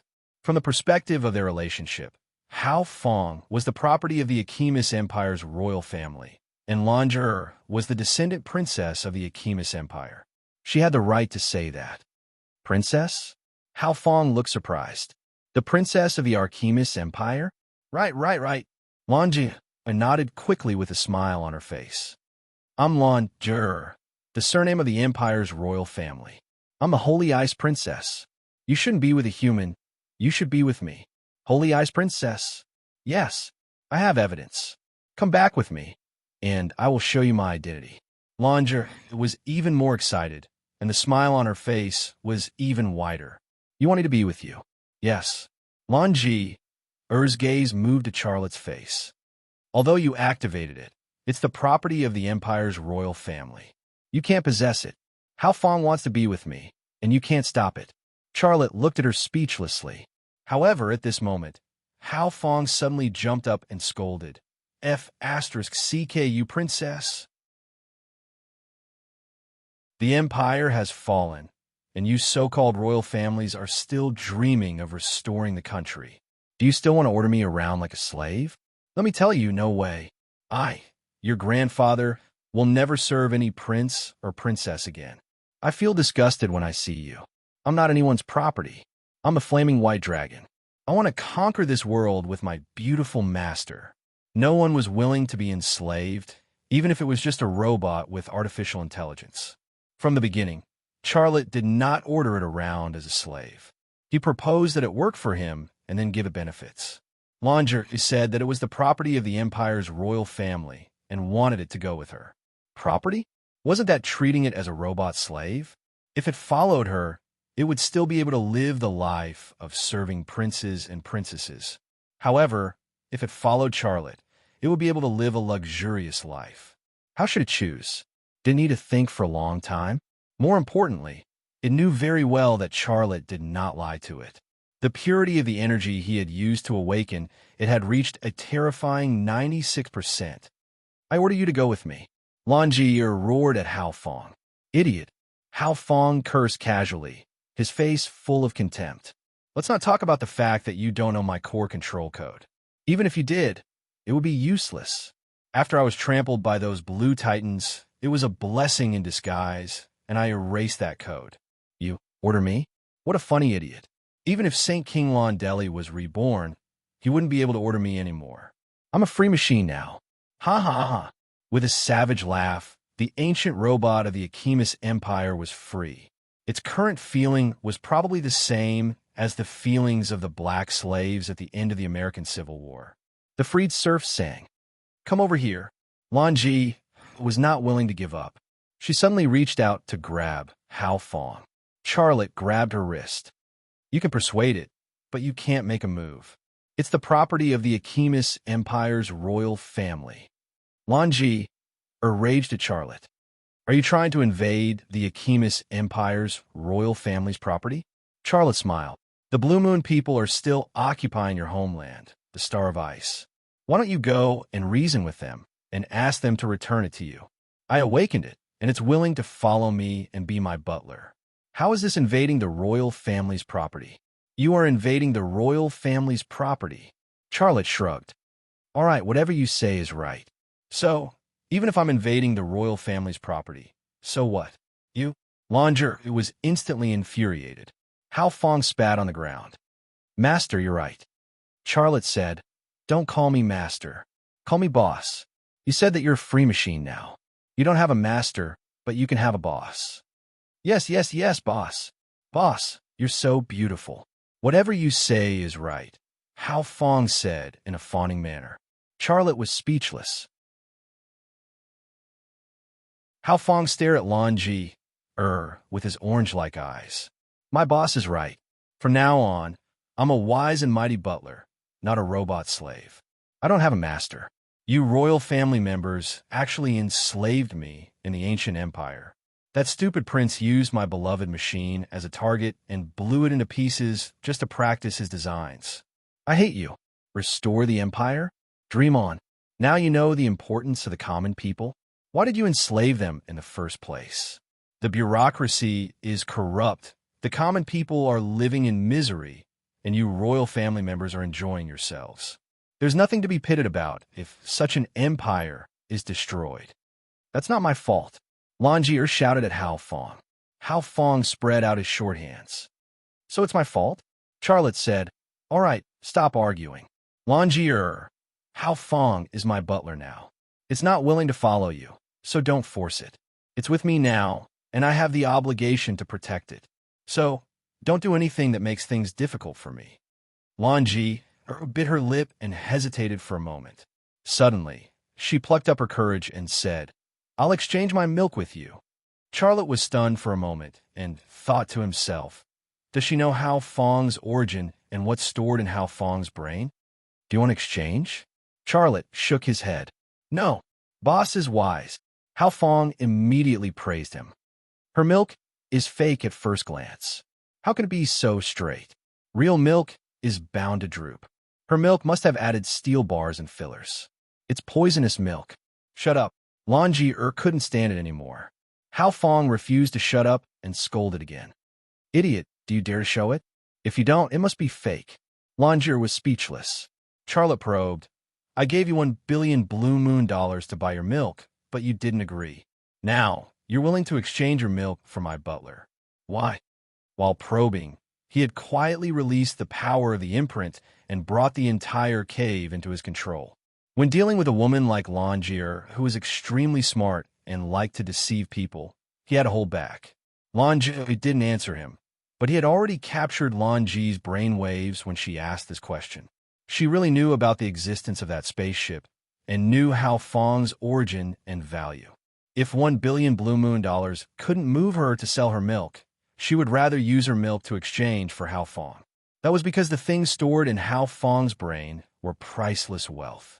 Moreover, with Hao Fong's help, she could easily find the crash site of the spaceship, and the wealth of the royal family carried on that spaceship was far more than $1 billion blue moon dollars.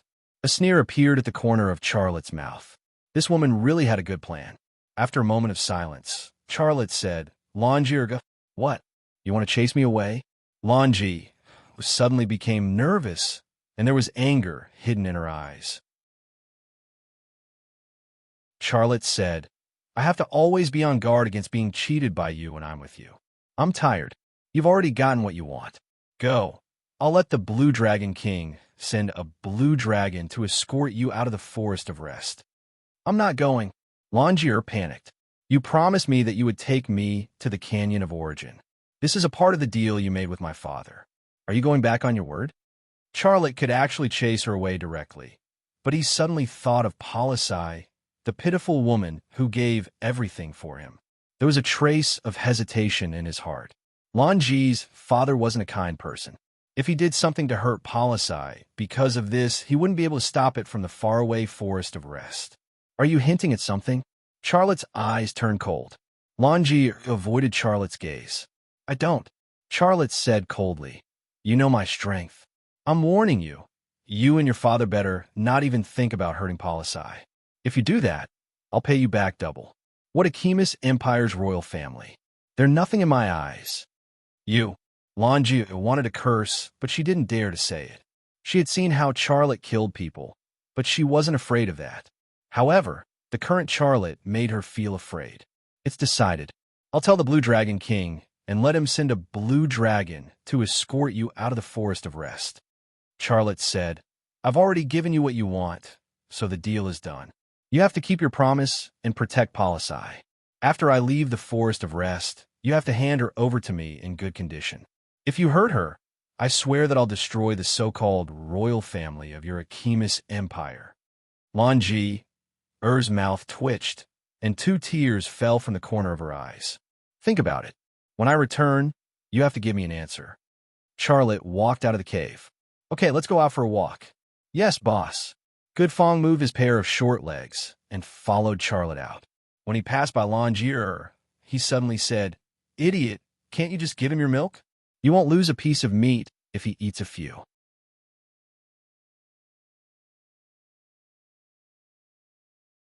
Chapter 1434. Charlotte and Hao Fong wandered around Dragon Mountain for most of the day and chatted a lot. However, Charlotte did not ask about the specific location of the spaceship's crash. He did not want Hao Fong to think that he was after the treasure of the Archimedes Empire spaceship. What he wanted was the Archimedes Empire's science and technology stored in Hao Fong's brain, as well as its history. It was a civilization defeated by the Blue Moon people. The history and experience of its struggle with the Blue Moon people were very important and valuable to humans. Charlotte asked, and Hao Fong answered. Hao Fong asked, and Charlotte answered.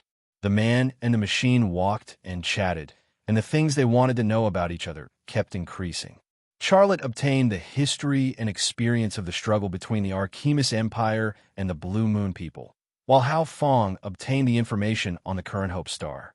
After all, it had been in hibernation for more than 3,000 years, so it did not understand the current world. The man and the machine arrived at the top of the mountain unknowingly. Dragon Mountain was very tall, and, standing at the peak, one could see all the other mountains. The vast forest stretched out in sight, and there was no end to it. Boss, you said that your body carries psionic energy with a purity of 96%. Can you give me a little more? Hao Fong asked Charlotte, looking at him eagerly. Charlotte smiled, then placed his right hand on Hao Fong's square head. A wave of branding energy was released, and under his control, it poured into Hao Fong's head. Then it flowed through its electronic components and mechanical parts, and finally entered his energy conversion system. Hao Fong had an intoxicated expression, like a drunkard who had drunk the best wine in the world. Every part of his body, every part was comfortable. 96%, it's really 96%. Hao Fong shook his head, looking like a drunken poet who was reciting poems on a windy mountaintop. A more accurate figure should actually be 96.1%. No, it should be 96.2%. Boss, after you woke me up, I actually knew that the energy you gave me was the purest energy I've ever come into contact with, but I couldn't guess how you injected such pure energy into my body. I thought of 10,001 possibilities, but I didn't think it would be this way. You just caressed me so casually and gently, and that pure energy entered my body. Boss, are you a god? In the past, when faced with such a question, Charlotte's answer would be no.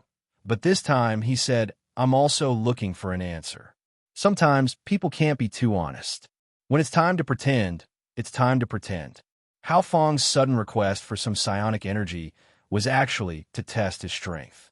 If he didn't have the strength to convince it, even if it followed him, it would hold back. That was why he agreed to it without hesitation and showed it his strength. Good Fong was not a human. The things that humans wanted, such as power, wealth, and beauty, were not attractive to it at all. It only wanted one thing, and that was spiritual energy. Charlotte was the only one in the world with a purity of 96%, second only to the World Stone. If it didn't follow Charlotte, who else could it follow? Sure enough, after verifying Charlotte's strength again, Hao Fong's head suddenly looked around. After confirming that no one was nearby, it lowered its voice and said, Boss, I know where the spaceship crashed. Longier, that bitch, wanted to trick me into revealing the spaceship's location. I'm not that stupid. I can take you to the spaceship and take away all the treasures inside. There are treasures worth $5 billion Blue Moon dollars hidden in that spaceship. Xiao Lei said indifferently. 5 billion Blue Moon coins. Is that money? Yes, money, Blue Moon dollars, Hao Fong said. Charlotte was stunned for a moment. Then he laughed. Then why are we still looking for that spaceship? Can the Blue Moon dollars from thousands of years ago still be used now? Can it be used anymore? Charlotte said, Of course not. People nowadays haven't even seen it, let alone let people receive that kind of money. The Blue Moon people have the currency now, just like the one in my pocket. He took out a Blue Moon dollar with a denomination of 1,000 and handed it to Hao Fong. Look, this is the currency that the Blue Moon people use now. Is it the same as the one in that spaceship? Hao Fong took the Blue Moon dollar and looked at it again. Then he shook his head. It's not the same. Damn, so much money turned into waste paper. Those stupid Blue Moon people got it for nothing. Charlotte said, That still requires paper. There are a lot of bacteria on the money, and after thousands of years, those bacteria have already destroyed the money. Even if the Blue Moon People's special paper is extremely good, it can't resist the corrosion of thousands of years and bacteria. Hao Fong lowered his head and looked dejected. He wanted to make a good performance in front of Charlotte, but he didn't expect all his joy to be in vain. But you can tell me what else is on that spaceship, such as weapons, production equipment, and so on. Charlotte smiled and said, I don't care about money. I care more about those things. Hao Fong then became energetic again and said excitedly, Yes, there's a spaceship prepared for the restoration of the country. There are a lot of weapons and weapons production equipment on it. Charlotte thought for a while and said, If the Blue Dragon King take a long time to prepare, you can bring me there. If it doesn't, we can go after we come back. Hao Fong said, It's not a problem when we go, but boss, that spaceship carries a lot of resources. With just the two of us, how much can we carry? Before we go, we have to solve the transportation problem first. Charlotte frowned. This is a tricky problem. At this time, a few blue dragons ran up the hill. Although they were still some distance away, they could feel the vibration from the running blue dragons from the ground. Charlotte's heart skipped a beat. Is the Blue Dragon King already prepared? So fast. Hao Fong scolded, Stupid blue dragons. Why are you running? You have already affected my boss's mood. When the blue dragons ran closer, Hao Fong decisively shut his mouth. His mouth was stinky, but he was definitely not stupid. A blue dragon sent a message. My friend, the ceremony is ready. Please come with us. After saying that, he put down his forelimbs, lay on the ground, and waited for Charlotte to climb onto his back. Although Charlotte had already guessed the intentions of these blue dragons, he was still very surprised. However, he did not hesitate. After sending the blue dragon an okay message, he climbed onto the back of the blue dragon. After climbing onto the back of the blue dragon, Charlotte reached out to Hao Fong, wanted to pull him up, but Hao Fong refused. No need, boss. This height is a piece of cake for me. As he spoke, Hao Fong's pair of short legs suddenly folded and overlapped, turning into the shape of a spring. Then, he suddenly released them, and his body flew up with a whoosh. He flew higher and higher. Charlotte was stunned as he watched Hao Fong fly over his head and fly down the hill. F***CK. I jumped too high. His voice came from the bottom of the hill. Clang. The sound of a heavy object hitting a rock came from the bottom of the hill. Charlotte couldn't help but cover his eyes with his hands. The blue dragon at the head brought Charlotte and Hao Fong to the front of a forest at the back of the Dragon Mountain. It was a very mysterious forest. Every tree in this forest was a towering tree. Dozens of people were needed to surround each tree. These towering trees had lived here for many years. Many of the trunks of the trees were empty, and some still had trees growing on them. Almost every tree was covered with vines. The vines were very thick, and the thickest was at least as thick as an adult's thigh. Countless vines hung from the canopy of the trees that were tens of meters high, forming a layer of intertwined web. The Blue Dragon King sent a message. My friend, this is the residence of Queen of Rest. Charlotte was surprised. He sent a message.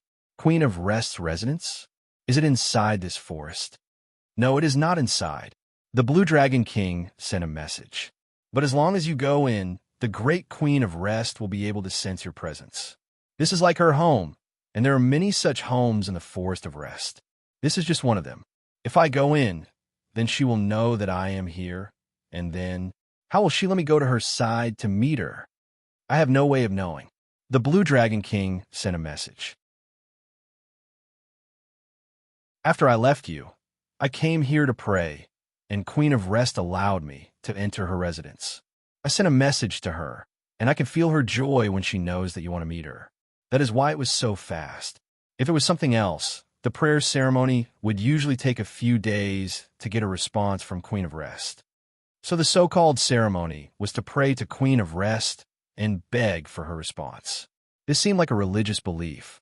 The blue dragons were devout believers, and Queen of Rest was the god they believed in and followed. The blue dragons prayed to Queen of Rest in a special place. Their brain waves were captured by the trees and vines here, and then transmitted to Queen of Rest in a special way. Queen of Rest would then respond to them. My friend, go in. The Blue Dragon King sent a message. After you go in, you will receive Queen of Rest guidance and help. You guys are not going in. Charlotte sent a message. This time, Queen of Rest only allows you to go in. The Blue Dragon King sent a message. I want to bring my butler, Indiana. Charlotte sent a message. The Blue Dragon King sent a message. My friend, this is not something I can decide, but you can send a message to Queen of Rest. If Queen of Rest agrees, you can bring your butler, Indiana. Okay, I will go in and have a look. After Charlotte sent this message to the Blue Dragon King, he walked to Hao Fong's side. He said to Hao Fong, only I can go in for now. You wait for me outside. Okay, boss. Hao Fong rubbed its square head and said. Its action made people suspect that it had sensory nerves. The fall on the Dragon Mountain had damaged its head. Charlotte walked towards the ancient and mysterious forest. Wait.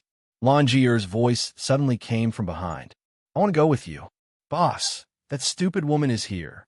Hao Fong shouted. Do you want me to beat her up? Don't worry about her. Charlotte didn't even look back and quickly walked into the forest. Lan Ji was suddenly sped up and rushed over. The blue dragons of the scene just looked at her and didn't stop her. However, Hao Fong suddenly cut across Lan Ji's running path. He spread his pair of short legs and raised his pair of short hands to intercept Lan Ji. Stupid woman, if you want to chase after my boss, you have to step on me. Bang! Lan Ji's right foot landed on Hao Fong's head, causing it to fall to the ground. Then, she stepped on its face with her other foot. Hao Fong's face suddenly had a small lady's footprint.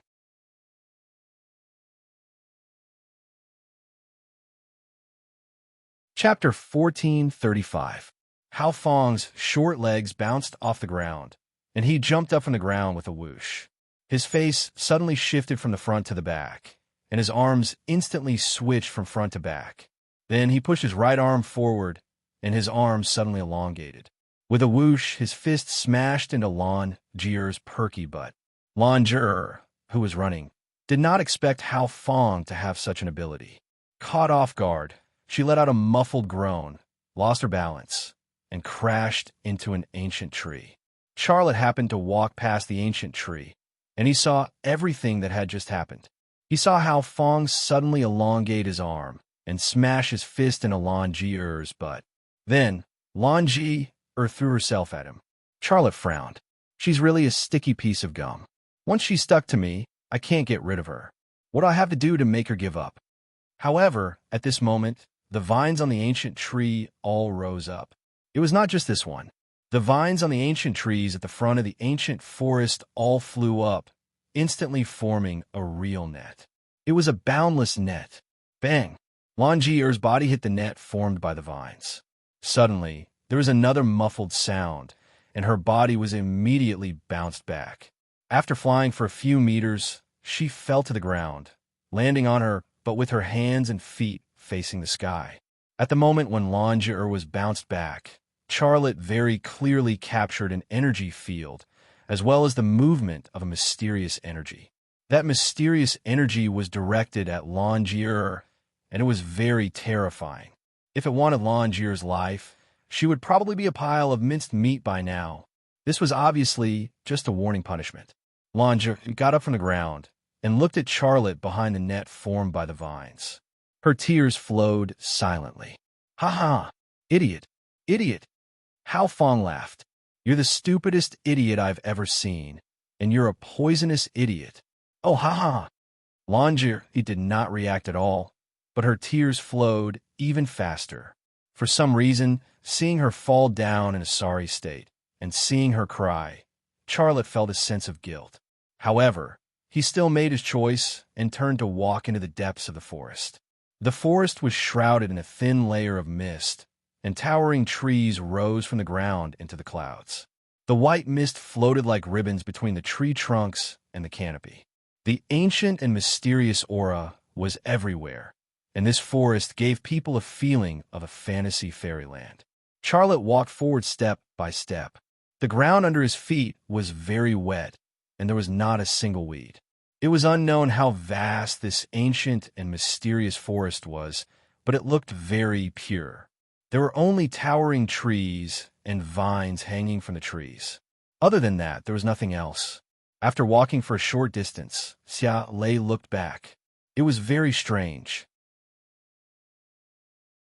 He was sure that he hadn't walked far, but when he looked back, he couldn't see the Blue Dragon King and his blue dragon, Hao Fong and Lanzhe, anymore.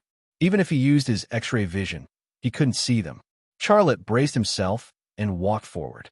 After walking for a while, all the ancient trees suddenly emitted a breathtaking aura. He even felt that they weren't trees, but ancient guards. They were guarding some secret here, and anyone who approached would die. In such an environment, under the breathtaking aura created by countless ancient trees, Charlotte couldn't help but feel a little nervous. "I'm already here." Charlotte continued to walk forward and shouted, "Can you hear my voice? Can you receive my message? If you can hear my voice or receive my message, then please respond to me." Whoosh, whoosh, the canopies suddenly shook, but there was no wind at this time. All the canopies and vines moved without any wind. Was this the response of Queen R.I.P.? Xia Lei stopped in his tracks and calmed down. He released the energy field of his brand and began to capture all the information in this area. At first, he didn't capture anything until a strange sound suddenly appeared. It was mixed with the sound of the canopies and vines swaying. If his ears hadn't evolved to be more sensitive than a dog's, Charlotte wouldn't have been able to hear that sound. After this sound appeared, his branding power energy field captured a piece of information, and then a voice appeared in his mind. This voice was not a man's voice, nor was it a woman's voice. This voice was particularly old, vicissitudes, hoarse, and dry. It gave people the feeling that a tree or stone that had lived for hundreds of millions of years suddenly grew a mouth and spoke. "You are the person I've been looking for. You've finally come. I've been waiting for this day for a long, long time. Who are you? Why did you wait for me? Why am I the person you're looking for?" Xia Lei transmitted his message through the energy field of the branding power. He had too many questions that he wanted to find answers to from it. "You'll know when we meet. Queen R.I.P.'s message. Why not tell me now? I can't maintain this connection for too long, and what I want to talk to you about is very complicated. With your ability, is it difficult to transmit more information? This isn't a phone call. You can effortlessly receive messages here, but I need to go through the roots of the tree to transmit and receive a message. I'm about 50,000 kilometers away from you, and this will consume a lot of my energy." Charlotte was shocked on the spot. 50,000 kilometers. This distance was even longer than the Earth's equator. But what shocked him wasn't the distance between him and Queen R.I.P., but the fact that Queen R.I.P. was able to transmit information through the roots in the ground. This was like a tens of thousands of kilometers long call with him. He couldn't imagine how Queen R.I.P. managed to do this. This world was full of mysteries that couldn't be explained. Charlotte didn't believe Queen R.I.P.'s words at first, but after hearing this explanation, he believed it. Even a real god would have to spend a lot of effort to establish a connection like this. "I can meet you. This is what I want because I have a lot of questions to ask you and I want to get answers from you." Charlotte sent a new message to Queen R.I.P. "I know what you want to ask, and I've already prepared the answer for you. I'm about 50,000 kilometers away from you, and I need to pass through Lantan's territory. It'll be very difficult, and it'll take a long time, so I need your help. Do you have any way to get me to you as soon as possible?" "Of course, I'll let Kong Tan help you." "Kong Tan? You'll know when the time comes. If there's anything else you need me to do for you, tell me as soon as possible. We can't talk like this for a long time. I want to bring 2 friends with me." Charlotte originally wanted to say 1, which was a good recipe. But when the words reached his mouth, Lan Ji's teary eyes suddenly appeared in his mind. Then he didn't know why, but he changed his decision from 1 to 2. "I promise you. That's it. I'm looking forward to our meeting." This was Queen R.I.P.'s last message. The swaying treetops and vines stopped, and the ancient and mysterious forest regained its peace. There was no sound of wind, birds, or insects. It was so quiet that it was like an ancient graveyard where countless creatures were buried. Charlotte turned around and left. He thought to himself, what is Kong Tan? A type of raptor? But even if it's a raptor, flying tens of thousands of kilometers isn't an easy task, right? It wasn't a Stargate teleportation, but a raptor was sent to pick him up. This method made Charlotte a little disappointed. After walking for a short while, Charlotte saw the Blue Dragon King and his blue dragon standing outside the forest, as well as Hao Fong and Lanji. Lanji stood there quietly, and her tears flowed down one after another. No one cared about her, and she cried alone. She looked very lonely and helpless. Sigh. Charlotte sighed. He felt a headache coming on. I'm always too soft-hearted. She's actually a pitiful woman. Charlotte walked out of the ancient forest. Wow, my beautiful and generous boss is out. Hao Fong's voice was filled with flattery. The Blue Dragon King sent a message. My friend, what instructions did Queen R.I.P. give you? Charlotte sent his message. Queen R.I.P. will send a Kong Tan to pick me up. I'll leave when the Kong Tan arrives. All right, what is in Kong Tan? The legendary king of the Kong Tan. Its wings can allow me to run on its wings. Its claws could easily grab huge rocks, and even Lon Tan was no match for it. I'm afraid only the rock spirit can compete with it. The Blue Dragon King's message. Charlotte's brain couldn't help but picture the appearance of Kong Tan. But no matter how he tried, it didn't seem like it. If it can allow a blue dragon to run on its wings, what kind of raptor is that? It's simply an aircraft carrier made of flesh and blood. Such a big bird. How heavy is it? How much kinetic energy does it need to fly into the sky? Not to mention using its claws to grab a huge rock. I'm afraid even a mountain can be flattened with a few claws. My friend, I'm just guessing based on the legends I've heard. I've never seen a real Kong Tan. I also heard that it can fly 50,000 kilometers a day. If the Queen of Rest sends a space tank to pick you up, you should be able to leave in about a day. After that, you should be able to see the Queen of Rest. The Blue Dragon King's message was from the Blue Dragon King. Charlotte smiled. Thank you for telling me this, respected Blue Dragon King. I have a request. After I leave, please take care of my friend Rihua. Is that okay? No problem, I promise you. The Blue Dragon King left with his blue dragon. Charlotte walked towards Lanji. Lanji wiped the tears from the corner of her eyes with the back of her hand. Then, she turned her head to the side and didn't look at Charlotte. Charlotte said, when can you change your bad habit of being rash? Do you know that what you did just now was very dangerous? Those ancient books aren't simple at all. If they wanted your life, you'd already be dead. It's good that I'm dead. Lanji choked. Anyway, no one cares about me. I don't have to be bullied by you and that piece of scrap metal anymore. That piece of scrap metal was obviously talking about Hao Fong. Hey, stupid bitch, who are you talking about? Hao Fong jumped up excitedly. Try scolding me again. I'll give you another punch. Hao Fong, Charlotte said. Oh, although Charlotte didn't say anything, Hao Fong still cleverly shut his mouth. Charlotte said, I've already talked to Queen R.I.P. I'll bring you and Hao Fong to the Canyon of Origin.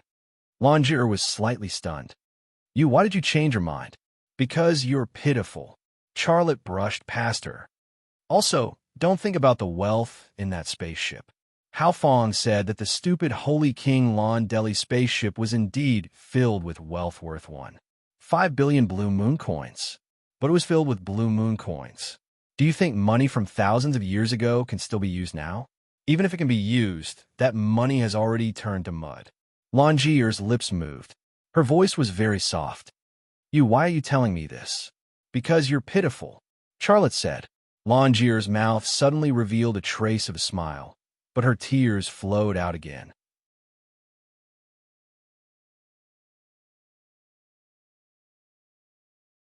Chapter 1436. The rain came without warning, and the night on Dragon Mountain was no longer quiet. Dark clouds covered the blue moon in the sky, and the pitter-patter of the rain silenced the birds and beasts. There was no light, and the entire Dragon Mountain was pitch black. Naturally, this was how it should be. In a cave on Dragon Mountain, however, there was a different scene. One of Hao Fong's big eyes projected a three-dimensional projection of an energy conversion system. This energy conversion system could directly extract spiritual energy from spirit ores and convert it into kinetic energy for a large spaceship to fly. It was very large and very complicated. Charlotte had never encountered such an energy conversion system before. He was fascinated and immersed in the new technology.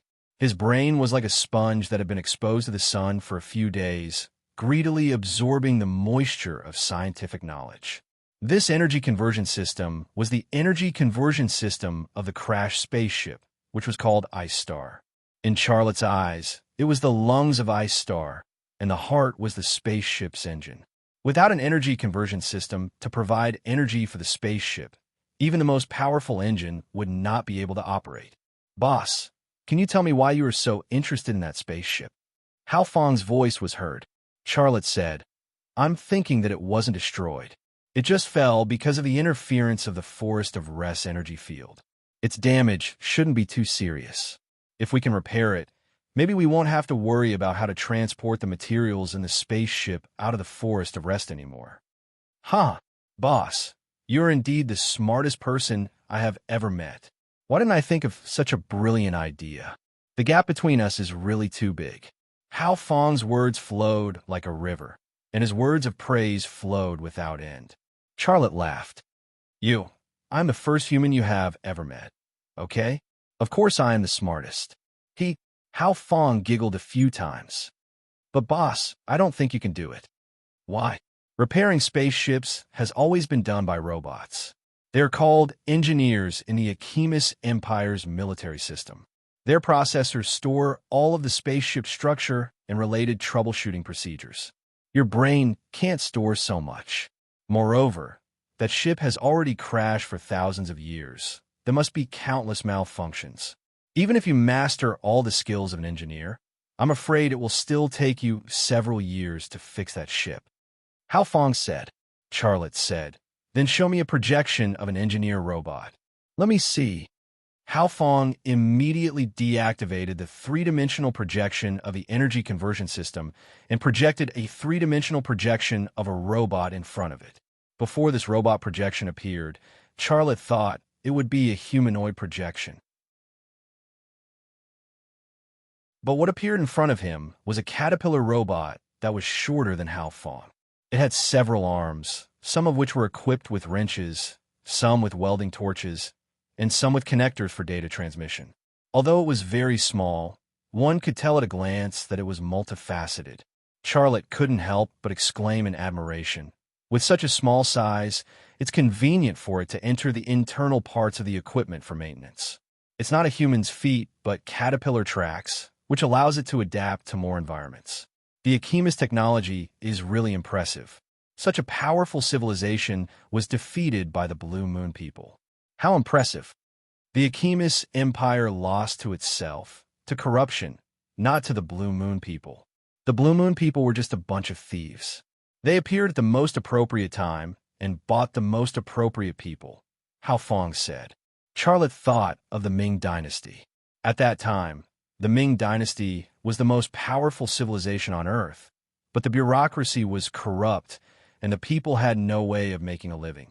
In the end, the Manchurian Qing invaded and bought Wu Sangui, and the Ming Dynasty was destroyed. It was a classic example of a backward civilization defeating an advanced one. Different planets, different space-time, but the history was shockingly similar. "Disassemble it. I want to see its internal structure," Charlotte said. Hao Feng disassembled the engineer robot and showed its internal structure. Charlotte was once again attracted to it. Time passed bit by bit, but Charlotte didn't realize it at all. He was completely immersed in the Achemis technology, unable to extricate himself. If he brought the Achemis technology to Earth, he could casually build the Rema Group into the world's most powerful arms company. He could also casually make China the world's most powerful country, and even single-handedly unify the world. Then, he could integrate humanity's power and migrate to Earth-like planets, creating a new era that belonged to humanity. Suddenly, his thoughts were interrupted. Charlotte, who had let his thoughts run wild and imagined the future of humanity on Earth, suddenly caught on to something, but it seemed to be just a fleeting thought. When he tried to pull it back, there was nothing. However, this was not a problem for him. He suddenly released the energy field of the branding power, and very quickly, he caught the brainwaves released by his own brain.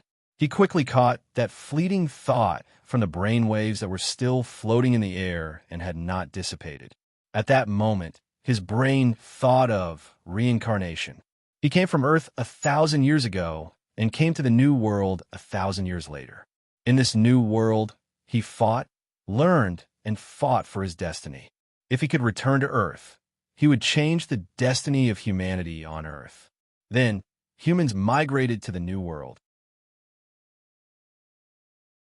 The holy thunder appeared out of nowhere and led the migrating humans to establish human civilization. The Blue Moon people invaded and destroyed human civilization. He was chosen, he was summoned, and he came to the new world. Many people, many events seemed to form a circle. Was his destiny going to revolve around this circle? From the beginning to the end, and from the end to the beginning. Suddenly thinking of this, Charlotte's heart was filled with confusion and fear. Behind these many people, many events, there seemed to be a giant hand that reached the heavens, and it was controlling everything. If he was Sun Wukong, then the owner of that giant hand was Buddha Tathagata. All stories should have an ending, just like how everyone will have their own death. Then, what is the ending of my story? Unable to imagine, Charlotte's lips curled into a bitter smile. Boss!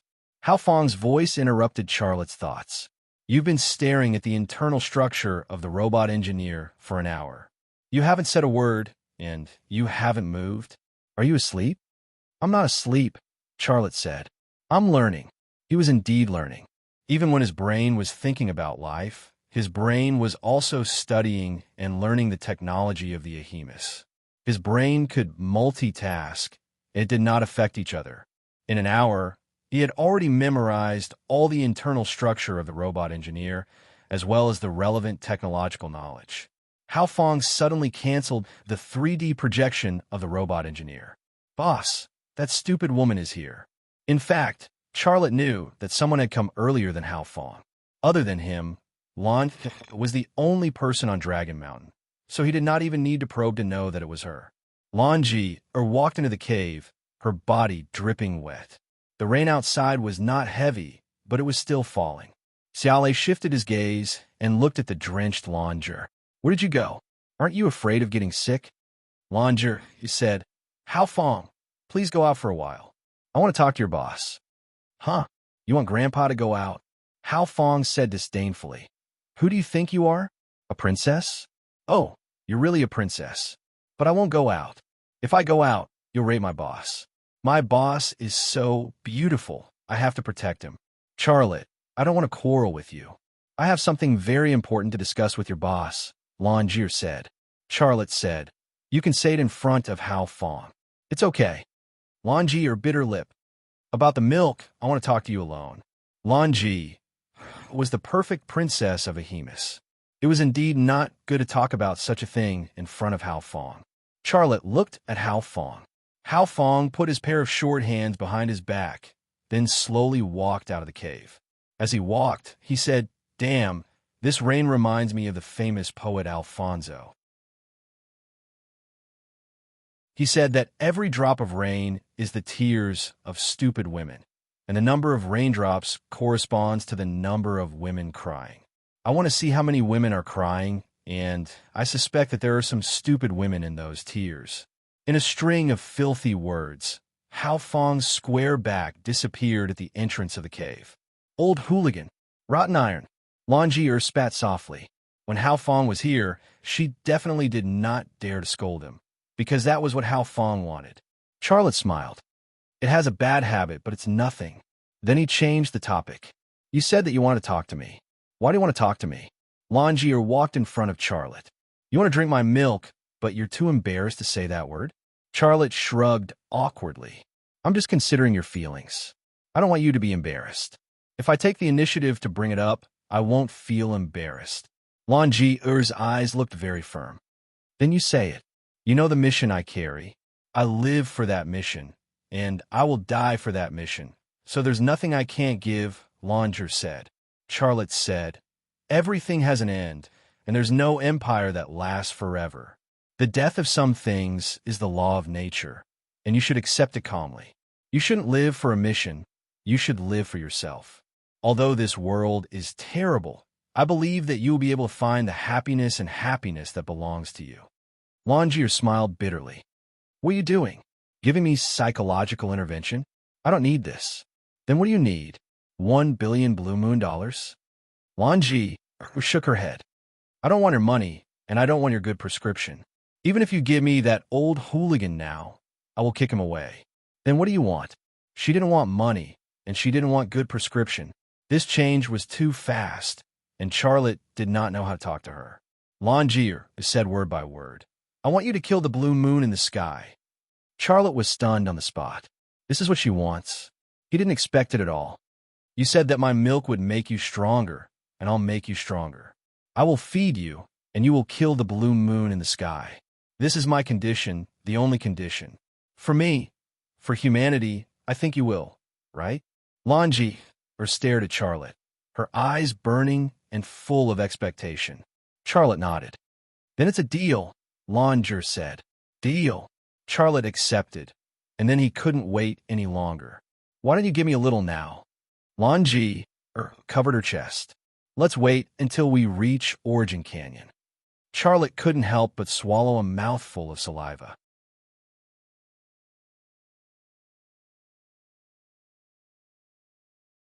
Chapter 1437. The cave was quiet. The man and woman stared at each other quietly, but they had their own thoughts in their hearts. Get rid of the blue moon. Longier gave up the condition of 1 billion blue moon dollars and also gave up the property of the Archimedes Empire. Was she stupid? No, she was very smart. She gave up the plan of redeeming the Star of Ice with 1 billion blue moon dollars because even if she really had 1 billion blue moon dollars and gave it to Lon City, it could still be a scam. If the blue moon people were trustworthy, the Archimedes Empire would not have been destroyed. Even though they knew that the deal was most likely a scam, she and her father still had to bite the bullet and agree to it.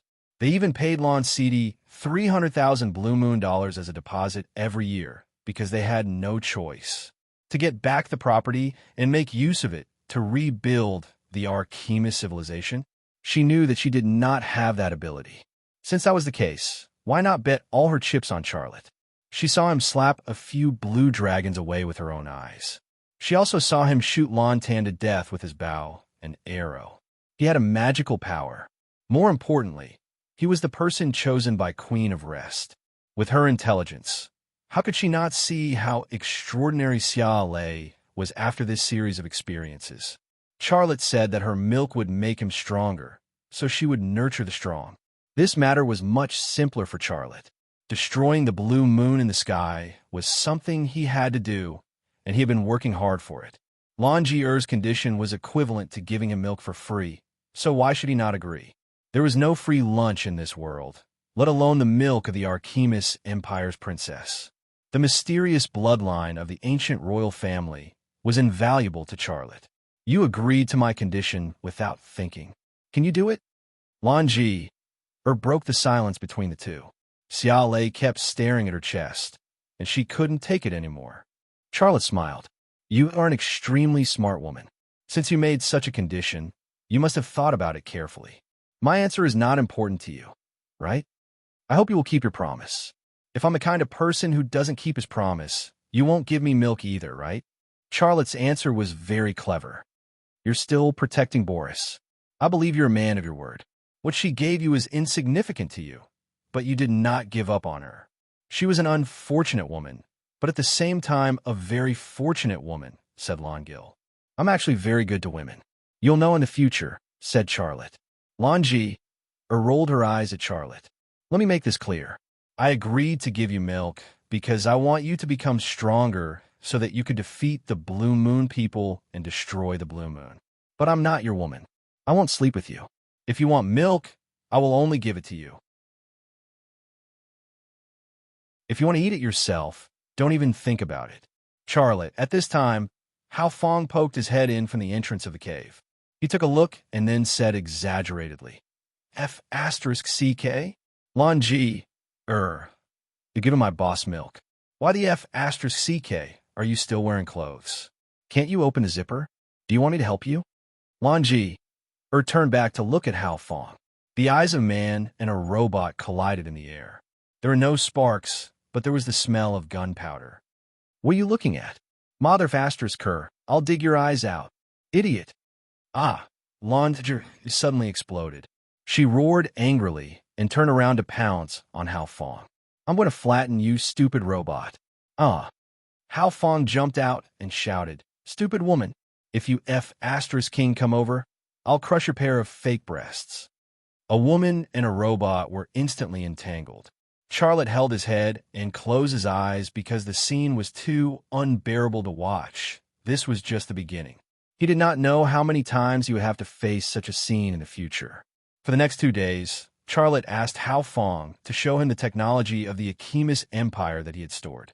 With his extraordinary learning ability, he could remember it after seeing it and learn it after remembering it. He mastered more and more technology of the Akimis Empire. In these 2 days, Hao Fong and Lan Ji quarreled 18 times.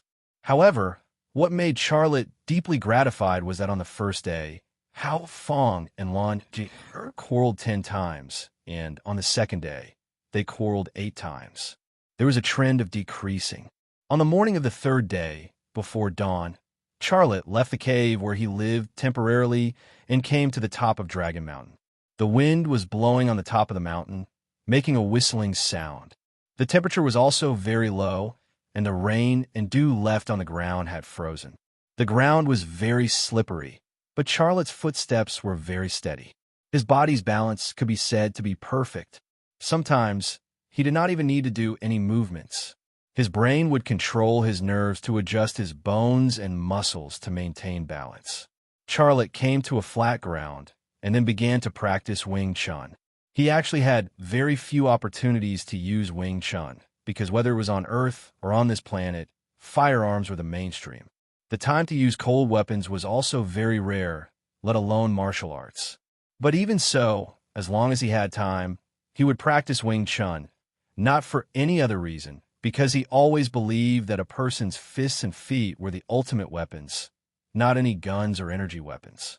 Kasha Ruiz and Ice Stab were 2 very typical examples. Having evolved into a pure energy form, they were not afraid of any attacks from firearms. Even bombs could not kill them.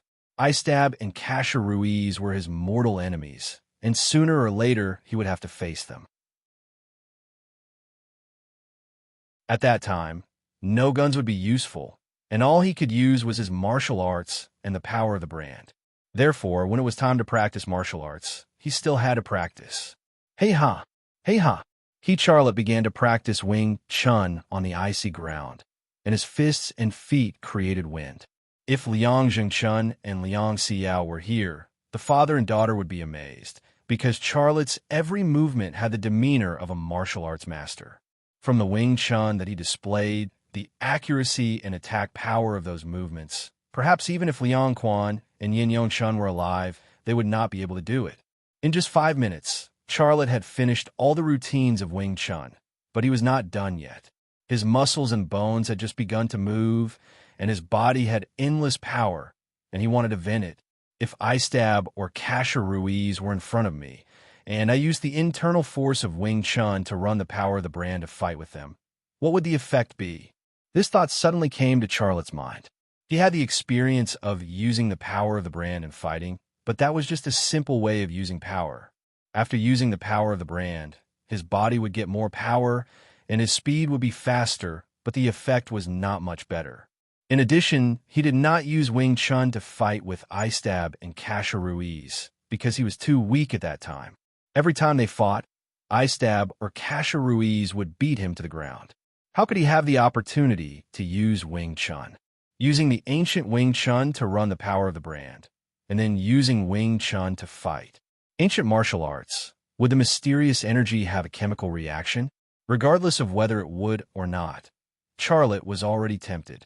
With an idea, there would be action.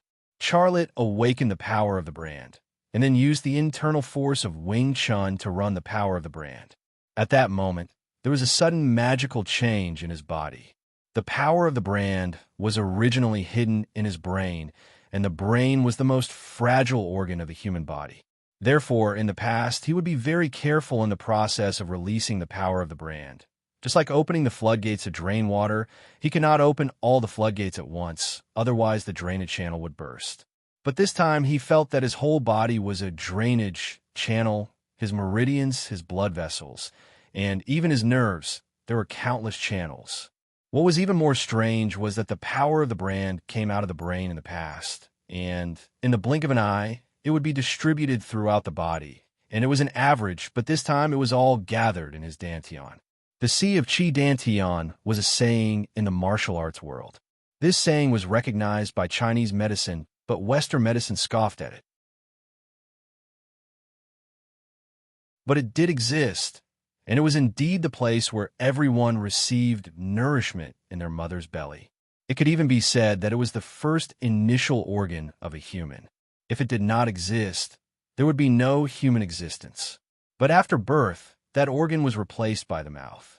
The baby used the mouth to drink milk, but the navel was sewn up.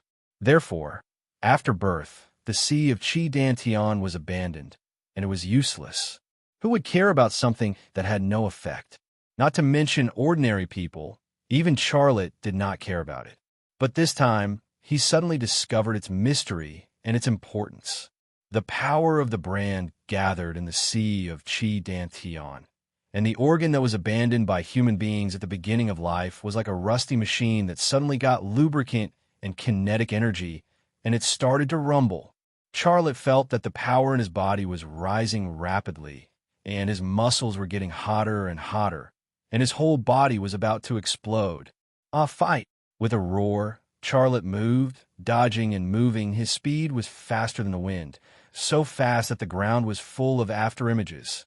He punched, and there was a buzzing sound on his fist. He punched, and there was a buzzing sound on his leg. Wing Chun fist was still the same Wing Chun fist. Those movements had not changed, but the power and speed had changed beyond recognition. Charlotte took a step forward and punched out. He could clearly feel the power of the imprint being released from his fist. Although he could not see it, he felt that his punch was not a fist, but a cannonball. Bang! A muffled sound.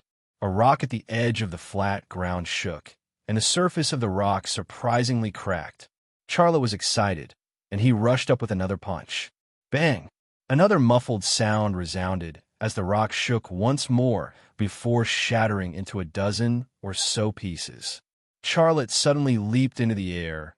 His body flew over a distance of about 10 meters, his right leg straightened, and he kicked a rock wall at the edge of the flat ground. Boom! The sound of a grenade exploding spread in the cave, and it could be heard from far away. Charlotte bounced back, and with a somersault, he landed in the starting position. His feet had just landed, and a large piece of the rock wall that was kicked by his flying leg fell. Charlotte's heart was filled with uncontrollable ecstasy. This was the result of using the internal force of Wing Chun fist to run the power of the brand. It was so good. Charlotte looked up and roared, "Why the fuck do I need a gun? I am a human weapon." His voice went straight to the sky. At this moment, a large shadow suddenly pressed down from the clouds, covering the sky. Charlotte became silly for a second. What the hell was that?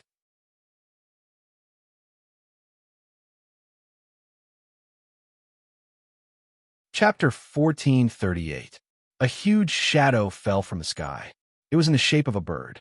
Its wingspan was 1 kilometer to the east and 1 kilometer to the west. It was ridiculously huge. Was that an empty tank? If it was really as the Blue Dragon King described. It could run on the wings of an empty tank.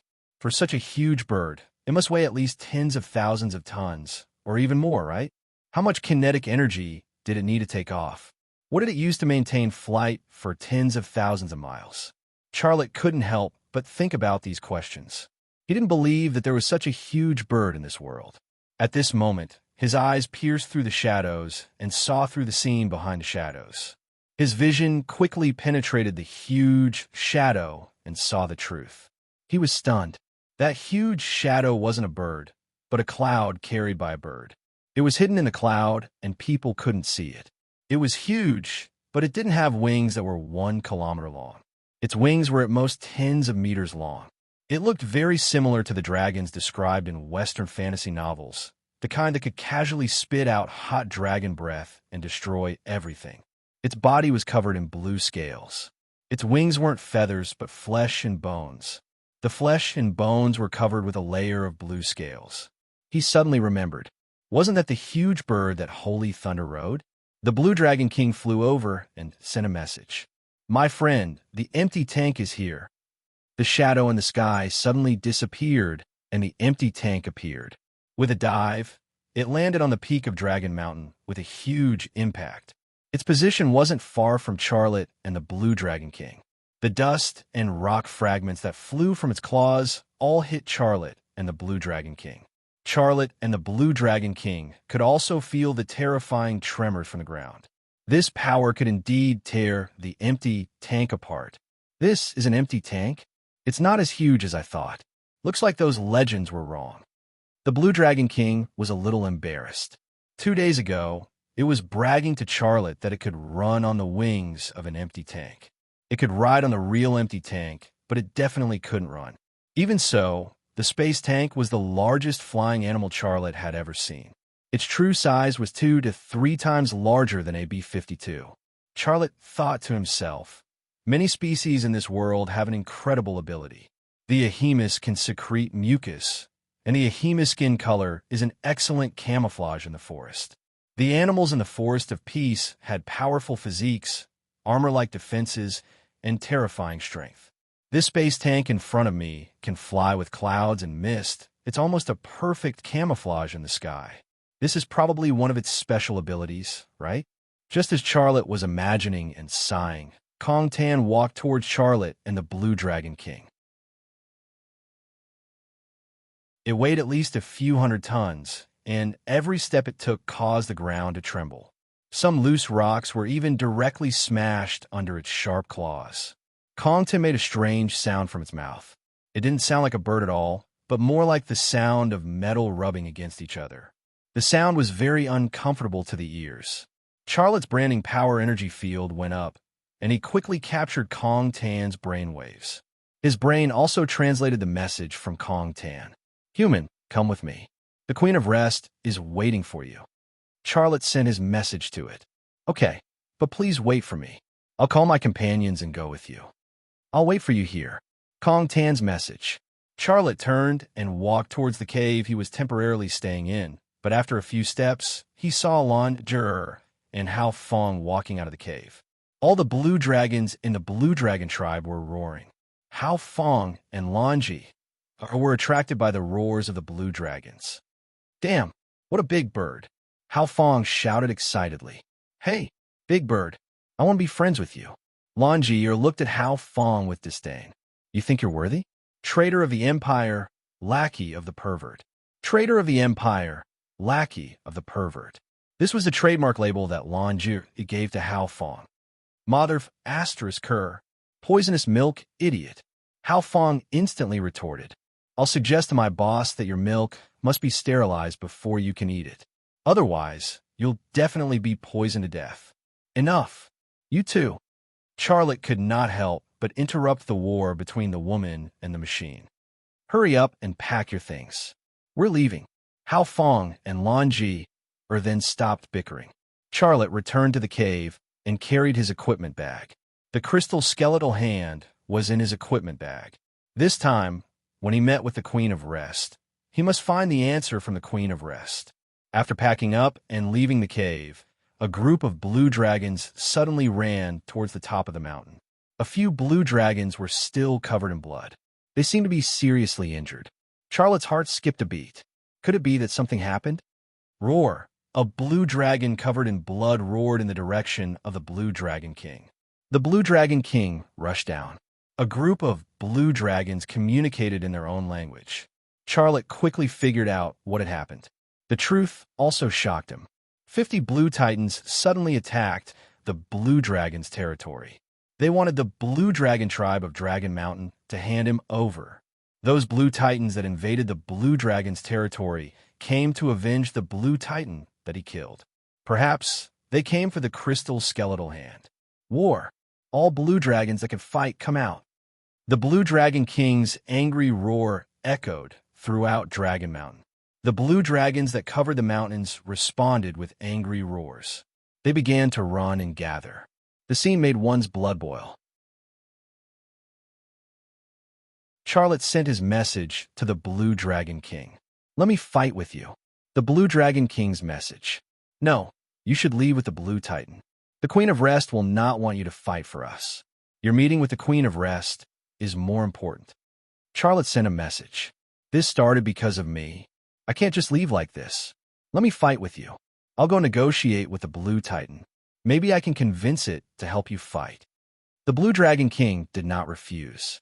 It did not have complicated emotions like humans. Since Charlotte insisted on helping, it did not refuse.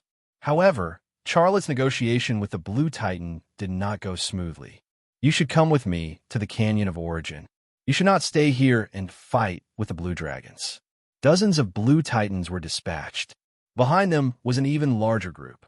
If I help the Blue Dragons defeat them, they will gather more Blue Titans to come here for revenge. My help will only bring disaster to the Dragon Mountain tribe. The Blue Titan's message. Charlotte sent a message. Then I'll go. You wait for me here. Stubborn human, you are very strong, but you're not a match for the Blue Titans. I have to fight even if I'm not a match. The Blue Dragons of the Dragon Mountain tribe helped me before. They're in danger now. I have to help them. Charlotte did not say anything more. He turned and left. Wanji caught up to Charlotte's footsteps. I'll go with you. It will be very dangerous. You and Hao Fong stay here and wait for me. Charlotte said. Lanjier said, you and I are people whose fates are linked. If you die, who will drink my milk? I want to see you fight with my own eyes. If you survive, I will. What? I will milk you in advance. Lanji's face turned slightly blue. Charlotte wanted to reject her, but when he heard that she would milk him in advance, he immediately changed his mind. Then come with me. Hao Fong shouted, I want to go too. Back then, I was also a machine master who killed in and out of thousands of troops. I will definitely beat those Blue Titans until they look for their teeth on the ground. Then you come too. Charlotte flipped over and got on the back of a blue dragon. A few hundred blue dragons that could fight rushed down the Dragon Mountain and entered the forest. The rumbling footsteps shook the earth, and the strong body knocked over the trees. This was no longer a charge of thousands of troops and horses, but a group of tanks charging towards the enemy's position. After traveling for about 10 kilometers, the Blue Dragon King brought his blue dragon to an open area. All the trees in this place had been cleared by the Blue Titans, forming a temporary battlefield. On the other side were 50 Blue Titans. On the other side were about 300 Blue Dragons, led by the Blue Dragon King. In terms of numbers, the Blue Dragons clearly had a huge advantage. But in terms of overall strength, the stronger side was Lantan's side. One Blue Titan fighting 10 Blue Dragons alone was not a problem. If it was a group battle, the advantage of this combat strength would be even greater. But the Dragon Mountain Blue Dragon tribe did not have the slightest fear. The Blue Dragon King walked out of the formation and roared at the Blue Titans. Roar! The strongest Blue Titan walked out and roared at the Blue Dragon King. Roar! Roar! It seemed to be the leader of the Blue Titans. Charlotte put down his backpack, then reached his right hand into the backpack and grabbed the crystal hand bone. The imprint power was injected into the crystal hand bone, and in that instant, the universe imprint hidden in the depths of his soul suddenly appeared, establishing a magical connection with the crystal hand bone. Against an army of 50 blue dragons, the Blue Titan bone bow was obviously useless. The only thing he could use was the crystal hand bone, so he started preparing for the battle as soon as he got here. He wanted to activate the crystal hand bone like he did when he defeated the blue dragons and obtain that kind of powerful strength. That was the plan, but he was missing a key item, Archime's perfect blue milk. The universe imprint appeared and established a connection with the crystal hand bone, but this connection was very unstable. Before he could enter battle mode, the connection became intermittent. If he fought the Blue Titans in this state, it would not be a good thing. Xiao Lei couldn't help but turn around to look at Lan Jur. who was sitting behind him. At this moment, he yearned for Lan Ji's pair of blue breasts that contained the rich Archimedes blue milk. Then, he would lift her clothes and feed her until he was full. Then he would go to the battlefield with the crystal skeletal hand. However, even if Lan Ji was willing to feed him now, there was not enough time. Lan Ji seemed to see through Charlotte's thoughts, and she said nervously, "Don't mess around. I can't squeeze it out now." Charlotte took his hand out of the equipment bag and handed it to her. "Help me hold the bag, and lend me your ice soul dagger." "Huh?" Lan Ji looked at Charlotte, dumbfounded. "You actually want to use a dagger to fight the Blue Titans?" Charlotte said, "I saw that you used your ice soul dagger to cut the Blue Titan skin as easily as cutting paper. Lend it to me. I'll use it to kill the Blue Titans." "You're crazy." Although that was what she said, Lan Ji still took out the ice soul dagger, the heirloom of the Archimedes Empire, and handed it to Charlotte. Charlotte jumped off the Blue Dragon's back with the ice soul dagger and strode toward the Blue Dragon King, who was confronting the Blue Titan's leader. At this moment, he captured the message of the Blue Titan's leader. "Hand over that human. He killed my son and stole my son's treasure. Hand over that human and the treasure, and I will give up the war. Otherwise, we will destroy your tribe."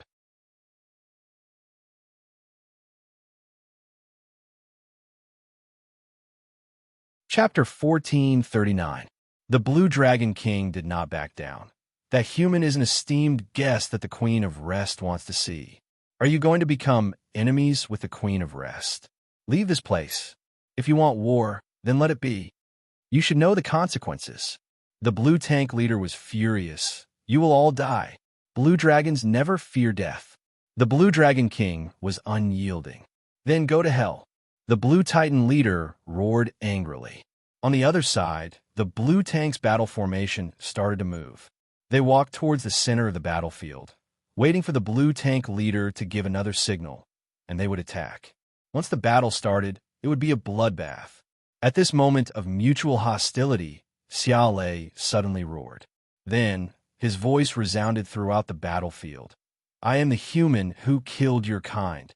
Don't you want to seek revenge? Then send out your strongest Blue Tank to fight me. We will settle this with a duel. Do you dare? Do you dare?" These words were an unbearable insult to the Blue Tanks. Although the Blue Tanks could not understand Charlotte's language, with the help of the branding power, all the Blue Tanks and Blue Dragons could understand his voice. The Blue Tanks that ruled the second district of the Forest of Rest, the second strongest beast in the Forest of Rest, when had they ever been provoked and insulted like this? Just as Charlotte finished speaking, the Blue Tank leader roared at him. "I will take revenge for my son. Come out, I will tear you to pieces." "Then do you agree to my suggestion?" Charlotte sent a message. "Agree. After killing you, I will leave." The Blue Tank leader sent a message. Charlotte walked towards the Blue Tank leader. "My friend, you should leave this place. You will be killed by the Blue Tanks. If you die, how will the Queen of Rest meet you?" The Blue Dragon King sent a message, full of worry. Charlotte turned around and smiled. "I won't die. You helped me before. I will help you now. I will use the Forest of Rest method to solve the problem. Trust me, my friend." The Blue Dragon King didn't try to dissuade him anymore. Even if it didn't believe that Charlotte could defeat the leader of the Blue Titans, it respected Charlotte's courage. "Fool, he's really a fool," Lan Ji muttered to herself, her heart filled with worry and anxiety. But just like the Blue Dragon King, her heart was filled with respect as she watched Charlotte's skinny back view as he walked towards the mountain-like Blue Tank leader. To fight against a Blue Tank leader with his bare hands, what kind of courage, what kind of boldness was this? Charlotte stopped in front of the Lan Tan leader. He sent a message to the Lan Tan leader. "If I kill you, will they leave? You're the most arrogant human I have ever seen. If you kill me, they will still leave." Blue Titan's leader's message carried a sense of disdain. But that kind of thing will never happen. "I will give you a very painful death, then eat you and turn you into shit." Charlotte shrugged. "Then what are you waiting for? Roar." Blue Titan's leader roared and suddenly charged towards Charlotte. His body was like a moving fortress, carrying a thunderous aura. but his speed was also extremely fast. That speed was like a supercar that was fully sprinting. If Charlotte was hit by such a charge, his body would be torn into pieces in a second. But facing such a charge, Charlotte didn't even make a move to dodge. "Are you crazy? Dodge!" Langer shouted at Charlotte in a panic. She didn't realize that Charlotte was more nervous when facing danger than she was when facing danger herself. Luckily, she covered her eyes too. But at this critical moment, Charlotte's feet suddenly stomped on the ground, and his body shot up from the ground. He instantly flew more than 10 meters high. Then, like a javelin, he stabbed towards the head of the Blue Titan leader. Boom! A dull sound of impact rang out. Blue Titan's head suddenly drooped, and it almost fell to the ground. But Charlotte had already used the rebound force to somersault backwards, far away from the attack range of Blue Titan leader. Blue Titan leader shook its head twice, and it seemed to have a slight concussion. Everyone's eyes were wide open, and their faces were filled with astonishment. Who would believe that a human kid could kick a Blue Titan until it was dizzy? Blue Titan leader recovered in the blink of an eye. It was humiliated, and its dignity was swept to the ground. How could it let this go? Roar! Blue Titan leader charged towards Charlotte like a madman. But a distance of more than 10 meters was not a distance to him at all. He launched another attack, and in an instant, he was in front of Charlotte. He opened his bloody mouth and bit towards Charlotte. Its open mouth could allow Charlotte to stand on its tongue with his back straight, and it would not touch his head. But its left claw was not left on the ground. It was very smart. If this time it jumped up and kicked its head like last time, it would slap Charlotte into a meat patty. But this time, Charlotte did not jump up and kick its head. Charlotte suddenly moved horizontally and instantly dodged Blue Titan leader's attack. His right fist also landed on Blue Titan leader's lower jaw in that instant. Bang! The Blue Tank leader's head tilted to the side after being punched in the jaw. A tooth flew out together with blood. Blue Titan leader's body continued to charge forward under the inertia, and Charlotte's punch almost made it lose its balance and fall to the ground. Everyone was shocked, and their jaws dropped to the ground. Roar! Blue Titan leader stopped, roared, and rushed towards Charlotte again.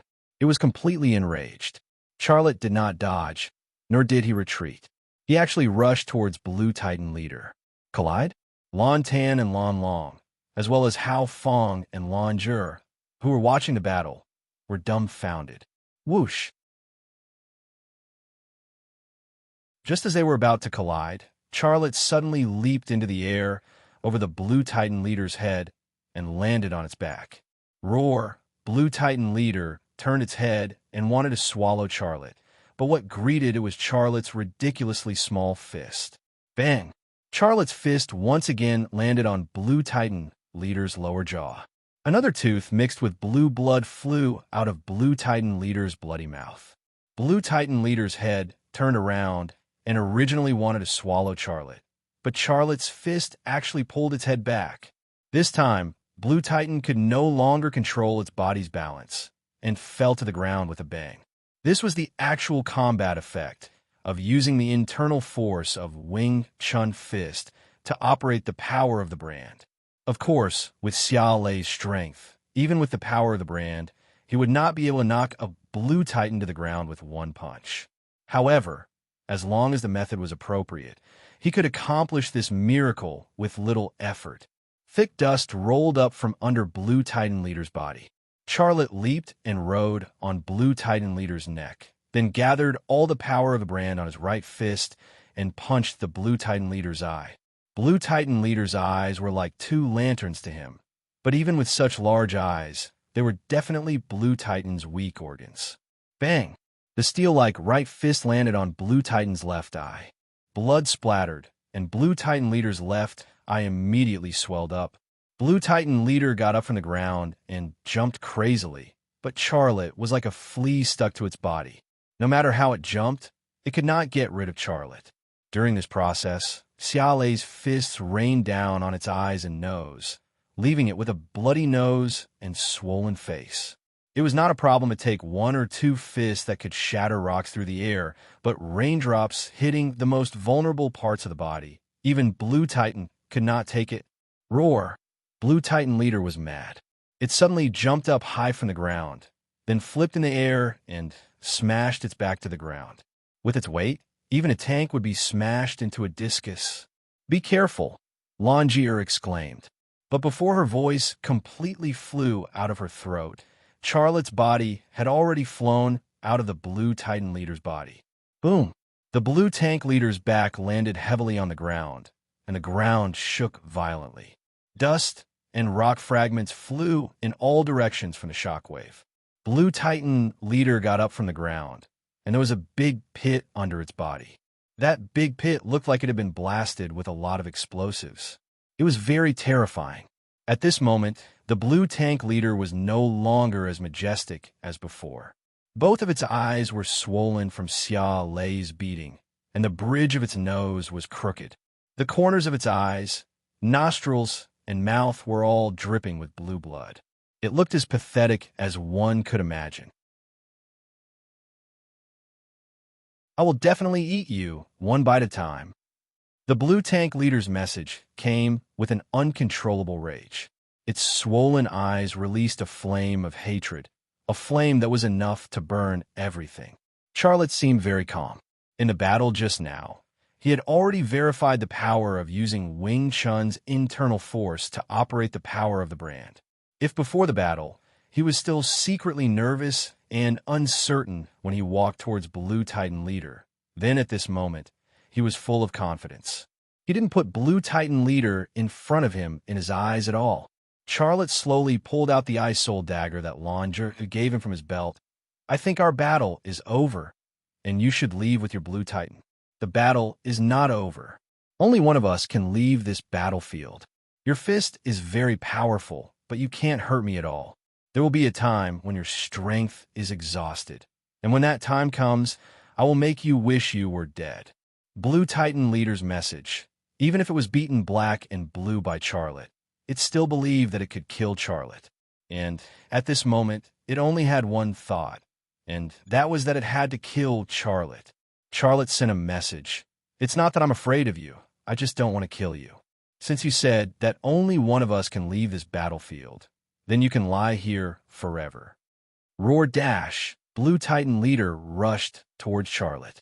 Charlotte held the dagger and rushed towards Blue Titan leader. One man and one beast fought again.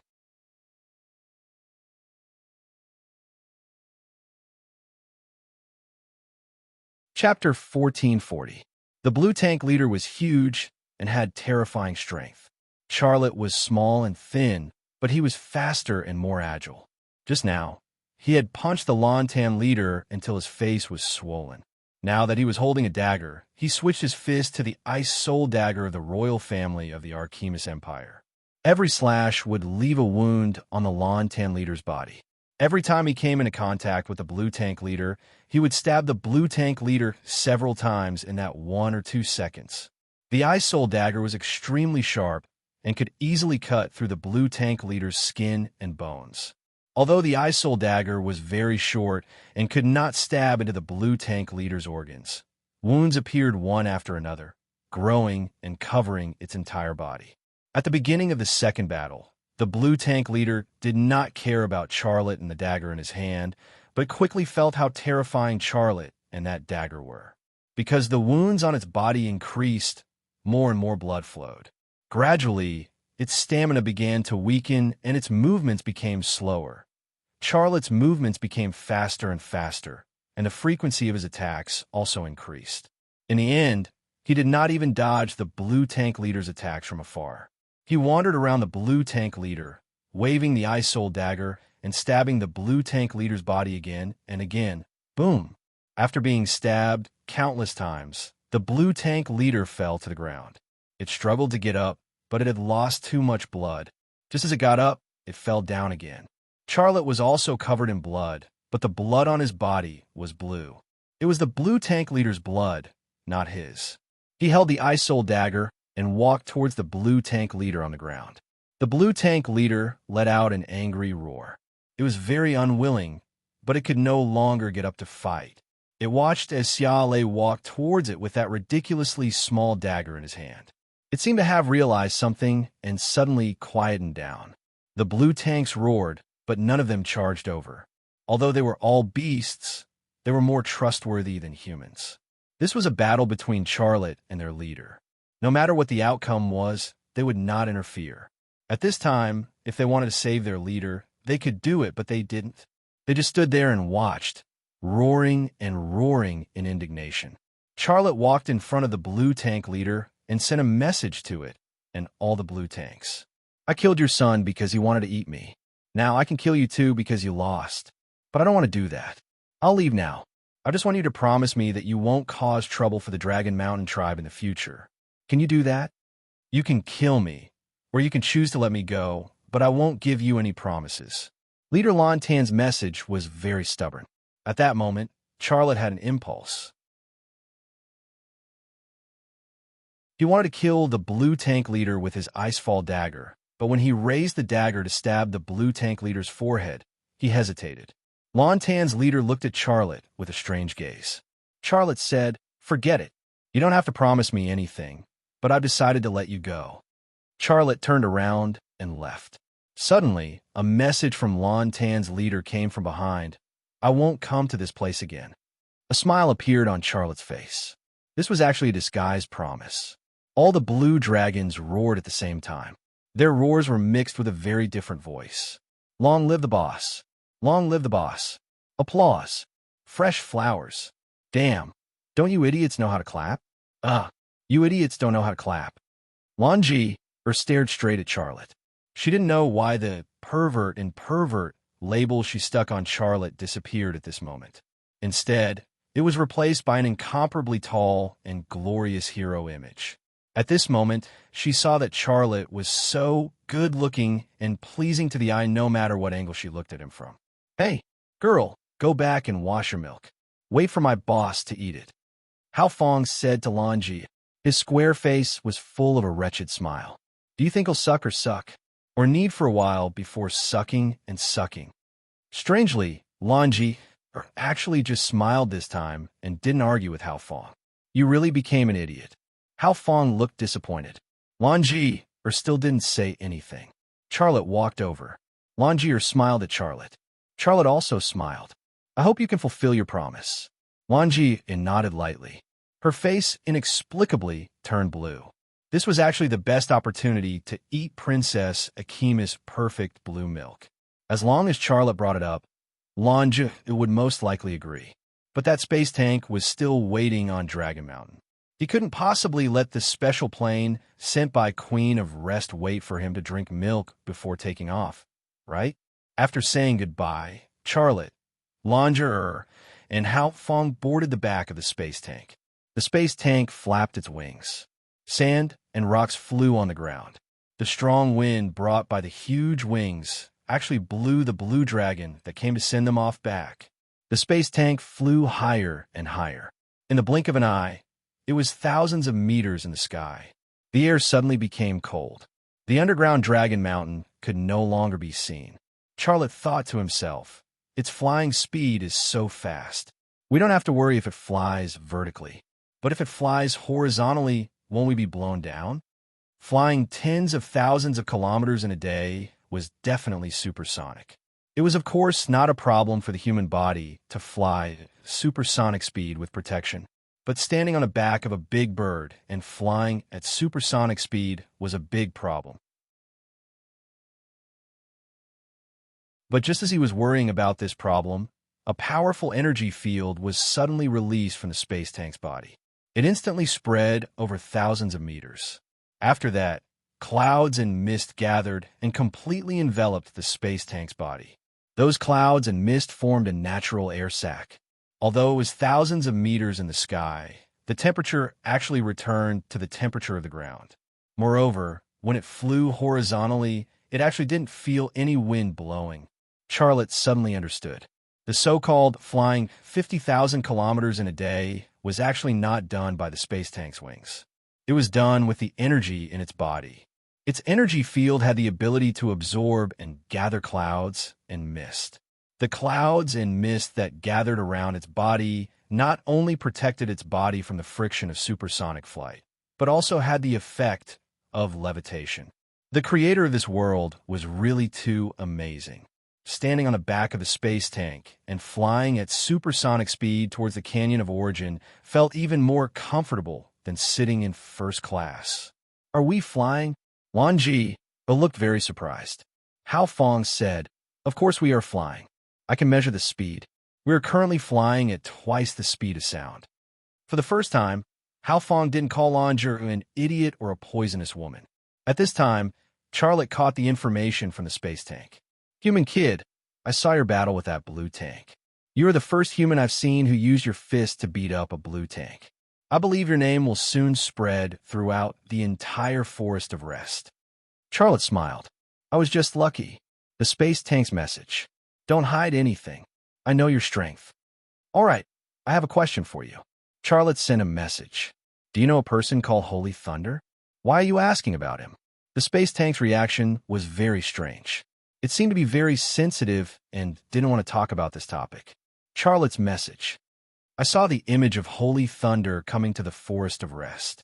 He rode on a space tank. I'm just asking casually. I don't want to know anything. It's my grandfather, Qin Kong. It was a very good friend of Holy Thunder. My name is Qin Quebec.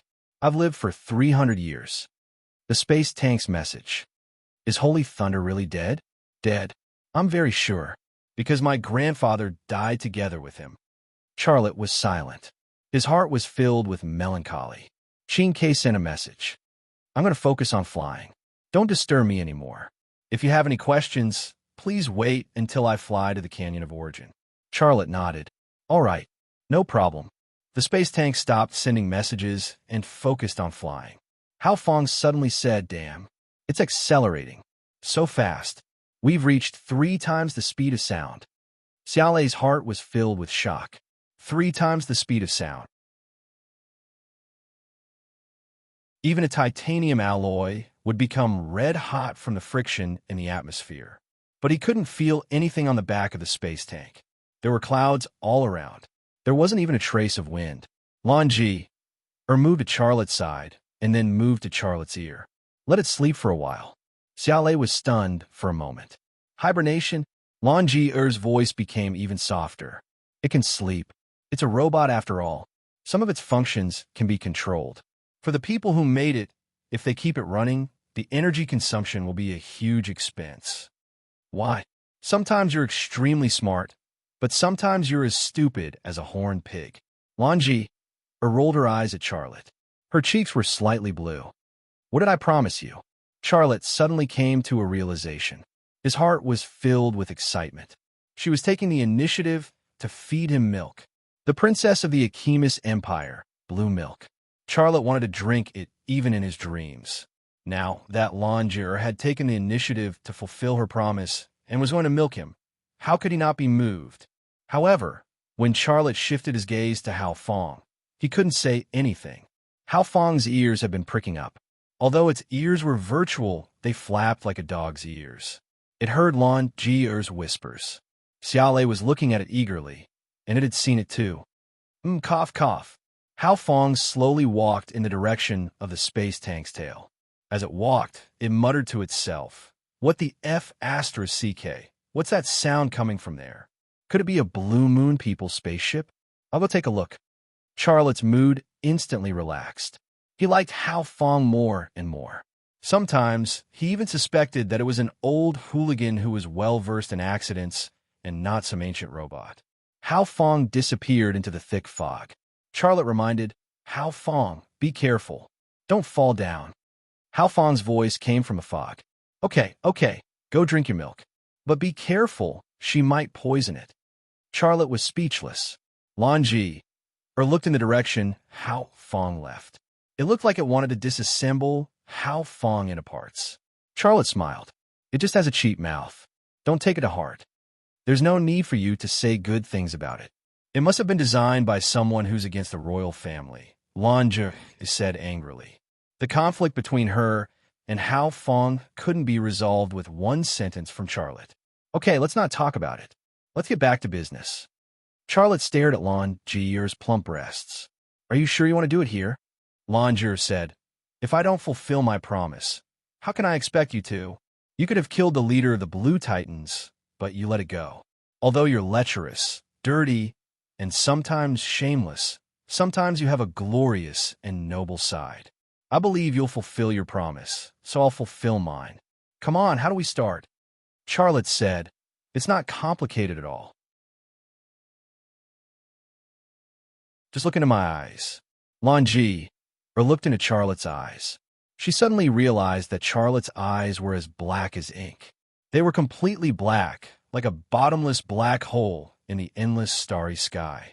Then, her consciousness started to blur, and she didn't know anything.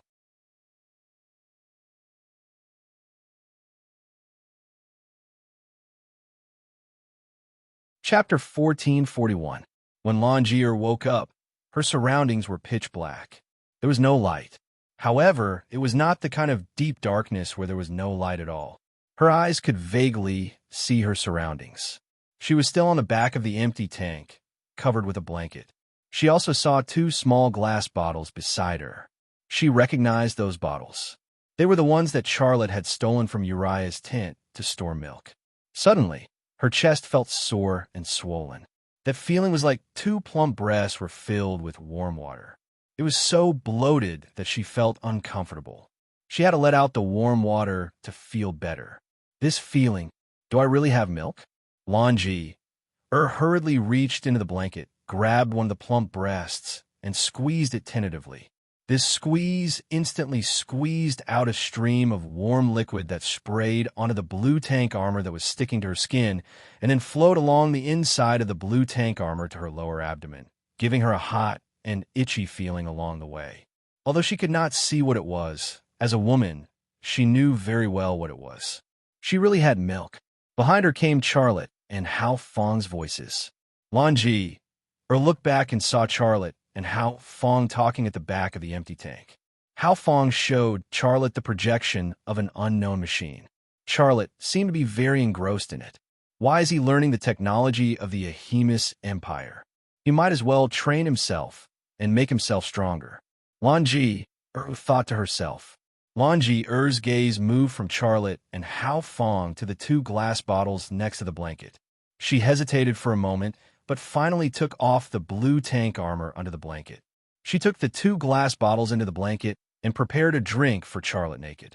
She was originally lying down, but she soon realized that she could not complete the action of collecting while lying down. She got up and sat on the empty back of the empty tank, wrapped in the blanket. She held a glass bottle in one hand and a blue plump breast in the other. She squeezed it a little, squeezed a little. There was more and more blue liquid in the glass bottle, and Lan Ji's face was getting bluer and bluer. She had never thought that she would have such a shameful feeling while squeezing herself. What was worse was that she could not control her brain to recall some of the experiences she had with Charlotte. After leaving the city, she and Charlotte were chased by Blackbeard, and she was forced to take off her clothes to stick to Charlotte.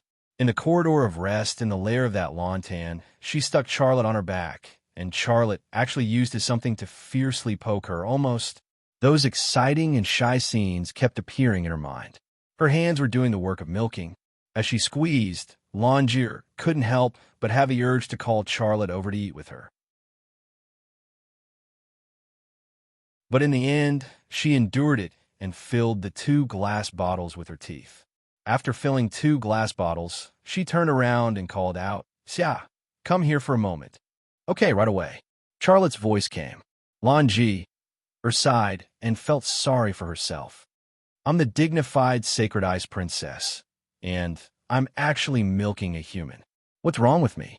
On the other side, Charlotte said to Hao Feng, who had ended the projection, Don't come over and disturb me.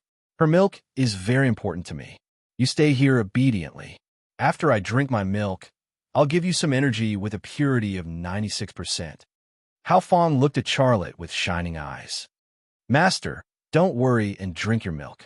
Even if someone points an energy cannon at my butt and asks me to come over, I swear I won't do it. Charlotte smiled and left Hao Feng to walk toward Lan Jier. He saw Lan Ji Ur's bare shoulders and smelled the faint milky fragrance in the air. Her beauty was a feast for the eyes, and the blue milk of Princess Archimedes was even more of a feast for the eyes. His heart was itching, and his mind couldn't help but have some messy thoughts. Lanji grabbed the blanket tightly and did not dare to look at Charlotte in the eyes. She said shyly, "I squeezed 2 bottles for you. Drink it while it's hot, and then I'll squeeze more for you. There's too much of it, and it's uncomfortable." "Why are there so many?" Charlotte asked casually, and his gaze shifted to the pair of peerless peaks in front of Lanji's chest. In the end, he did not control his eyes, which were strengthened by desire and desire. His eyes jumped slightly and pierced through the thin blanket. He immediately saw the blue breasts under the blanket. Although they were not as big as Polysize, they were firmer than Polysize, and their shape was more natural. The 2 blue breasts were still emitting blue Archimedes perfect princess blue milk.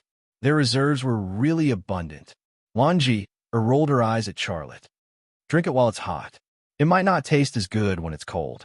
Only then did Xiale retract his gaze from the 2 blue plump breasts he had gifted her.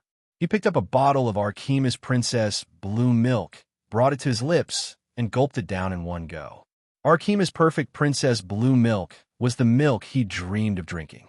Now that it was in his mouth, he could not care less about his table manners. Gulp, gulp.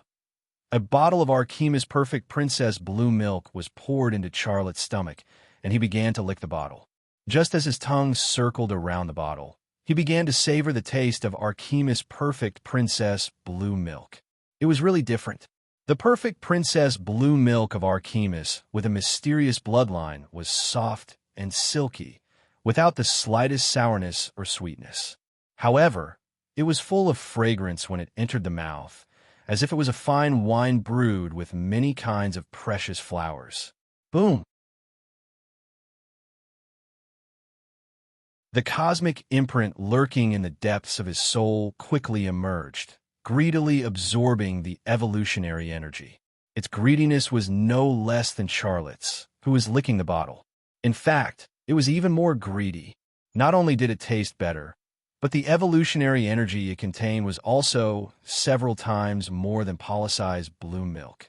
Lanji's mysterious bloodline was really something. Purer and richer evolutionary energy flowed in his body.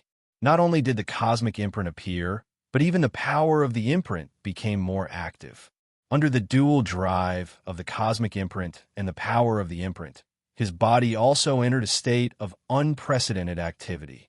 Every blood vessel and every cell in his body seemed to be cheering and singing. This has the level of evolution increased. Charlotte could not help but guess. Lanji coughed. "You, how long are you going to lick? Just drink it. When you're done, give me the bottle. I'll squeeze more for you." Only then did Charlotte come back to his senses. She had an endless supply of perfect princess Archimedes blue milk, and he was licking the bottle in front of her. What was this? Charlotte drank the second bottle of perfect princess Archimedes blue milk in one go. After drinking it, he licked the bottle clean before handing the 2 bottles to Lanji. He then looked at Charlotte eagerly, waiting for her to squeeze more milk for him. Lanji rolled her eyes at Charlotte. "What are you looking at? Turn around. How am I supposed to squeeze for you if you're looking at me like that?" Charlotte turned around, and very soon, he heard a rustling sound behind him. It was the sound of Lanji putting the bottle under the blanket. Soon his ears caught a new sound.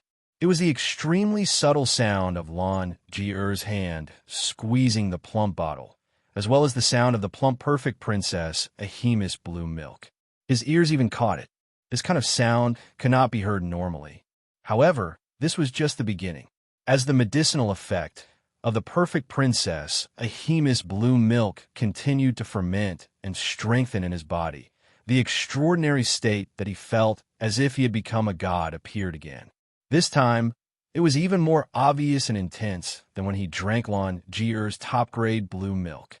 In his new, godlike state, not only could his ears hear the sound of the perfect princess Archimedes blue milk spurting out, he could even hear the sound of the perfect princess Archimedes blue milk being squeezed out of the blue jewel's fullness and flowing towards the exit.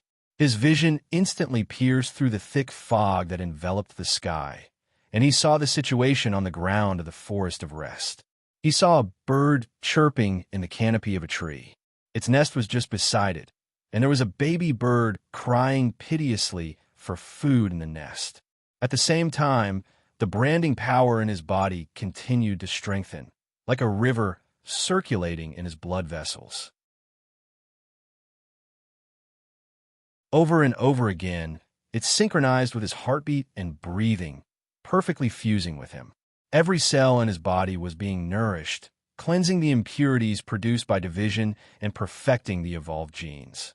In the past, even if he used his microscopic vision ability to see through his body, he would not be able to see these minute details. But now, he did not need to see them. With just a thought, his brain would display them. However, this was still not all of the miraculous effects of the perfect princess Ahemus blue milk. As the medicinal effect of the perfect princess Ahemus blue milk continued to ferment and strengthen, Charlotte actually felt as if his soul had weight and was about to leave his body. He could still control his body, and the degree of control was also unprecedentedly strong. For example, he could now accumulate power in one of his muscles and become tough, without needing to make any movements. All the signs were on the surface. His evolution had already improved.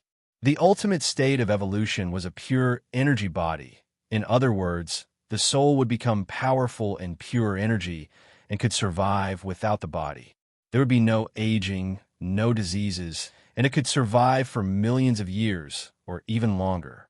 Now, he could already feel that his soul had a slight weight, and this was clearly the beginning. However, his path of evolution was, after all, different from Isotab and Kasha Ruiz.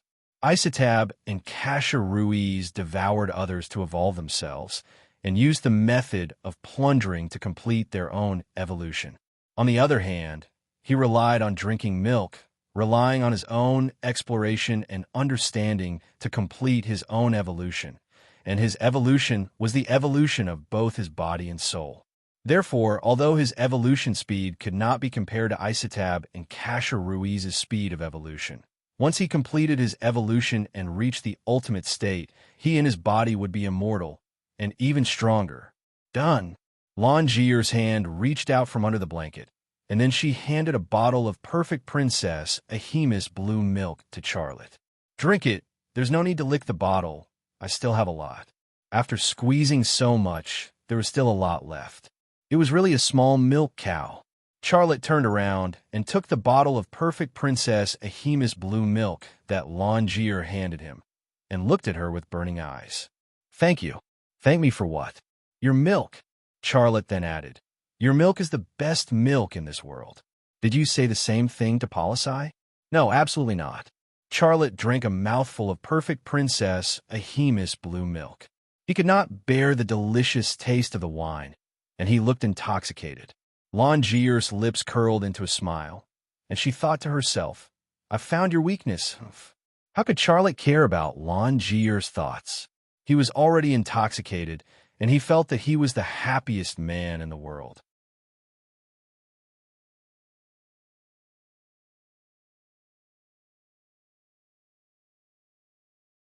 Chapter 1442. The light of dawn penetrated the clouds and shone on the back of the Titan.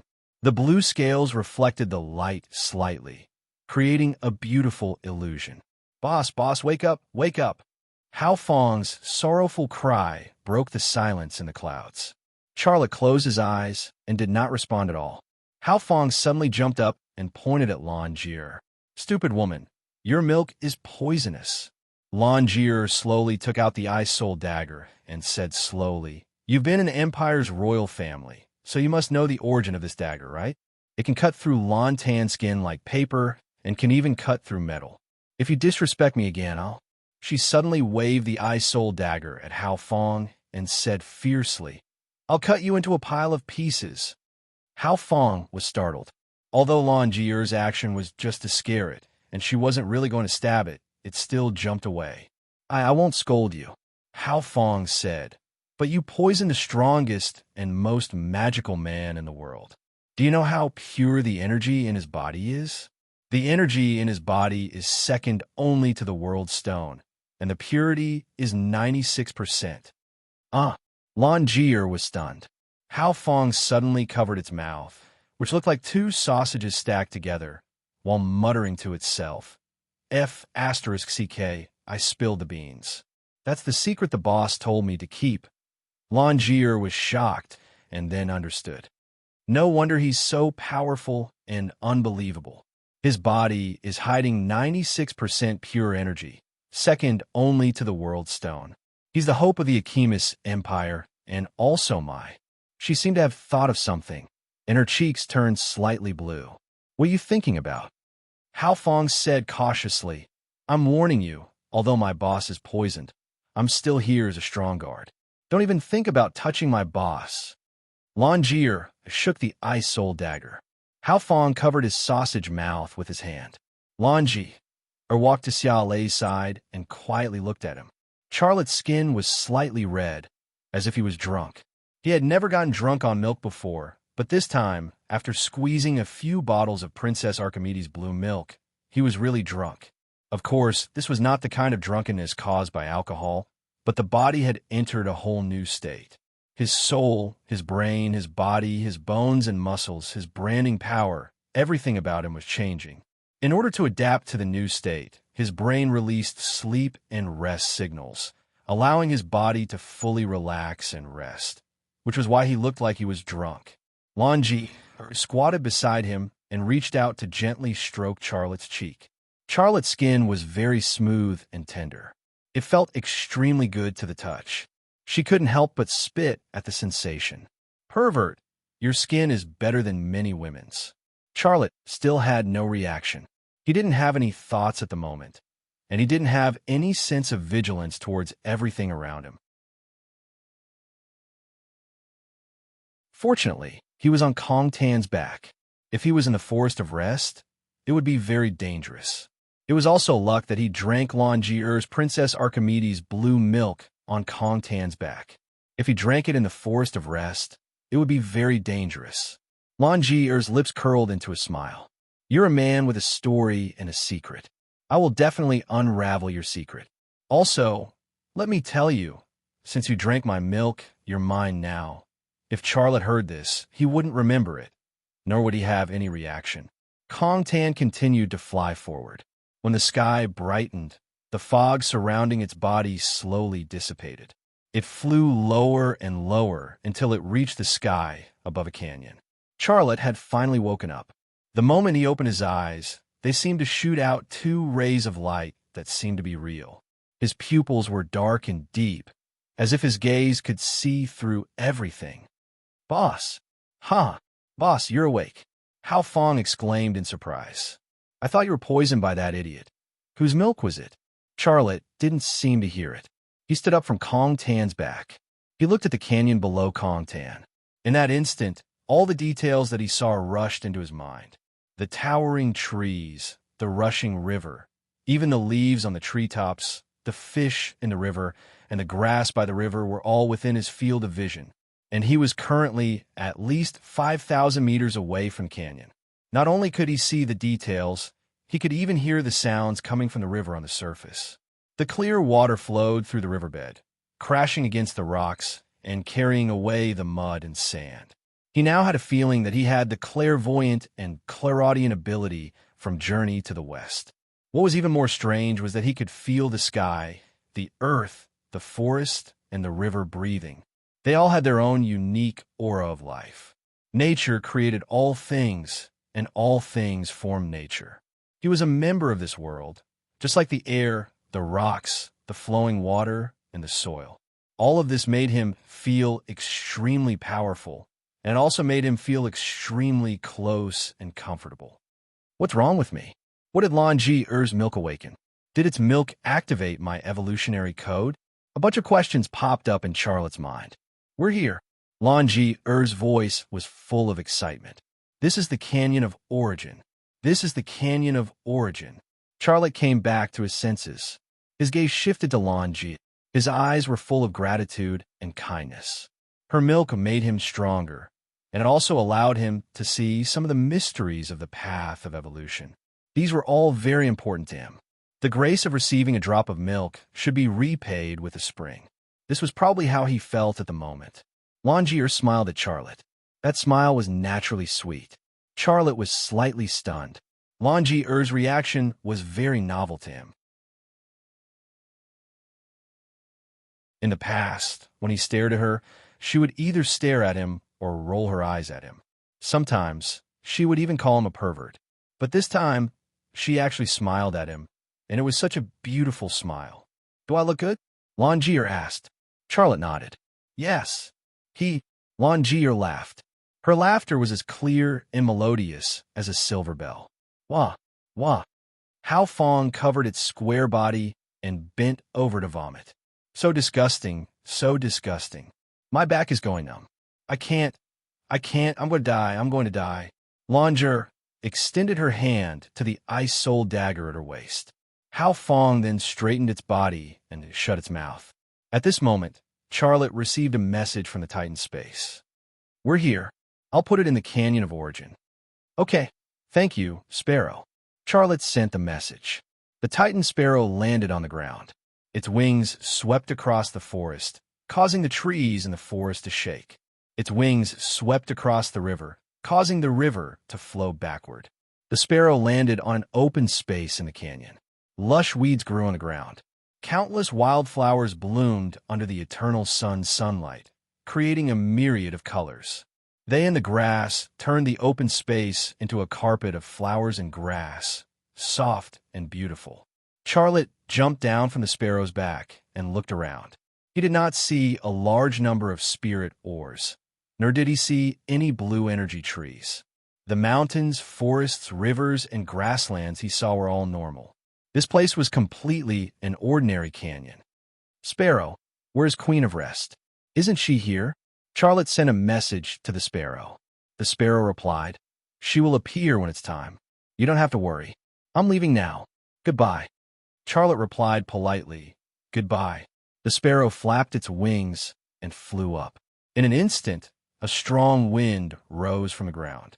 It flew higher and higher in the sky, then flew forward and soon disappeared. "Didn't you say you were going to see Queen of Rest?" Hao Fong said, "Boss, where is that Queen of Rest?"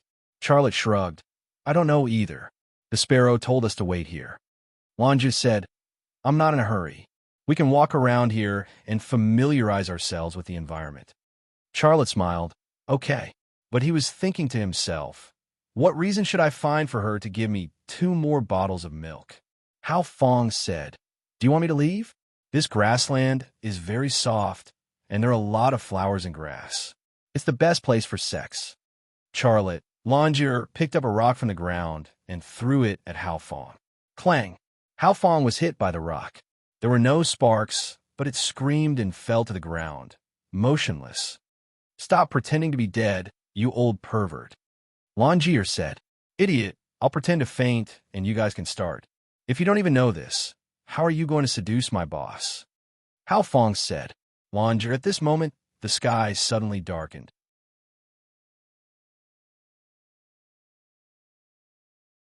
A cloud of mist moved over, and the eternal sun was hidden behind the clouds. Charlotte looked up at the sky and felt strange. Could it be that Queen of Rest has the same ability as the sparrow and will use clouds to conceal herself before she appears? Before he could find an answer to this question, the cloud that suddenly appeared in the sky quickly fell down. The light in the canyon became dimmer and dimmer until it turned into night. Is Queen of Rest coming? Longier became inexplicably nervous. Even Hao Fong didn't have a mood to joke with Longier. He climbed up from the grass and looked up at the sky. The whole world suddenly became quiet. There was no sound of wind, birds, or insects. The darkness deepened until he couldn't see his fingers in front of him. Could this be a trap? Boss. Hao Fong's voice was very nervous. Charlotte said, "Don't be nervous. Don't move." A strange voice suddenly came from the depths of the canyon. "Charlotte, go forward. That robot and a Hemus woman stay there. Don't come over." This voice was Queen of Rest's. Charlotte, who had communicated with her before, quickly recognized it. You guys stay here and wait for me. I'll go see her. Charlotte walked forward. Longier and Hao Fong actually wanted to follow Charlotte. But facing this strange voice, Longier and Hao Fong didn't dare to say what they were thinking. In front of Queen of Rest, who ruled the Forest of Rest, who dared to act rashly.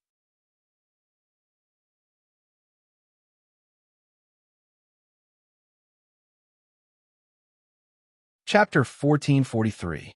Charlotte walked forward. He couldn't see anything. The road under his feet was very flat. It didn't seem to be a grass field, but rather a ground that had been treated with self-leveling. When he turned around, he couldn't see Lon Jur and Hao Fong anymore. "I'm here, where are you?" Charlotte asked. His voice echoed in the dark space, as if there were hundreds or thousands of him saying the same thing. The echoes stacked on top of each other and pushed further away. Unfortunately, no one responded to him. Charlotte braced himself and continued to walk forward. Walk and walk, walk and walk. He didn't know how long he had walked, nor how far he had walked. He didn't ask where the Queen of Rest was, because he felt that the Queen of Rest would definitely appear. Just like him, she was also looking forward to this meeting. Walk and walk, walk and walk. In an instant, it seemed like the darkness that shrouded the entire world had quietly retreated, and light had returned to this world. Xiaolei suddenly stopped in his tracks and stared ahead with his mouth agape. Crack! A bolt of lightning struck down from the sky. A young girl carrying a swaddle walked into an old residential building. The girl's face was mixed with rain and tears. She looked so helpless and pitiful. She abandoned a baby in that old residential building, then left while crying. This scene was very familiar to Charlotte, because the girl was his mother, and the abandoned baby was him. He still couldn't see his mother's face clearly. He couldn't wait to walk forward to see his mother's face. But when he approached the girl, the scene in front of him suddenly changed. An arc of electricity came out from the welding machine and hit his left eye. His left eye was instantly scorched black, and the air was filled with the smell of roasted meat. His workmates surrounded him, talking all at once. Some sympathized with him, some were indifferent. But they didn't know that at that time, his body was changing drastically, and the thing that awakened that change was that arc of electricity. That was the accident that opened his path of evolution. But now he knew that even if that accident didn't happen, he would still open his path of evolution for other reasons. The scene changed rapidly. His first meeting with Long Bing, his relationship with Liang Xiao, his marriage with Shinta Tianin. He killed Gu Qian on Tavong Snow Mountain, reunited with Zhu Xianyue in the United States, and reached an agreement with Keisha Ruiz. The past appeared like snowflakes and then melted away. New snowflakes kept appearing, and snowflakes kept melting. He had personally experienced those past events, but now that it reappeared in front of his eyes, he felt that he was just a bystander. Finally, the scene of him leaving Earth appeared before his eyes.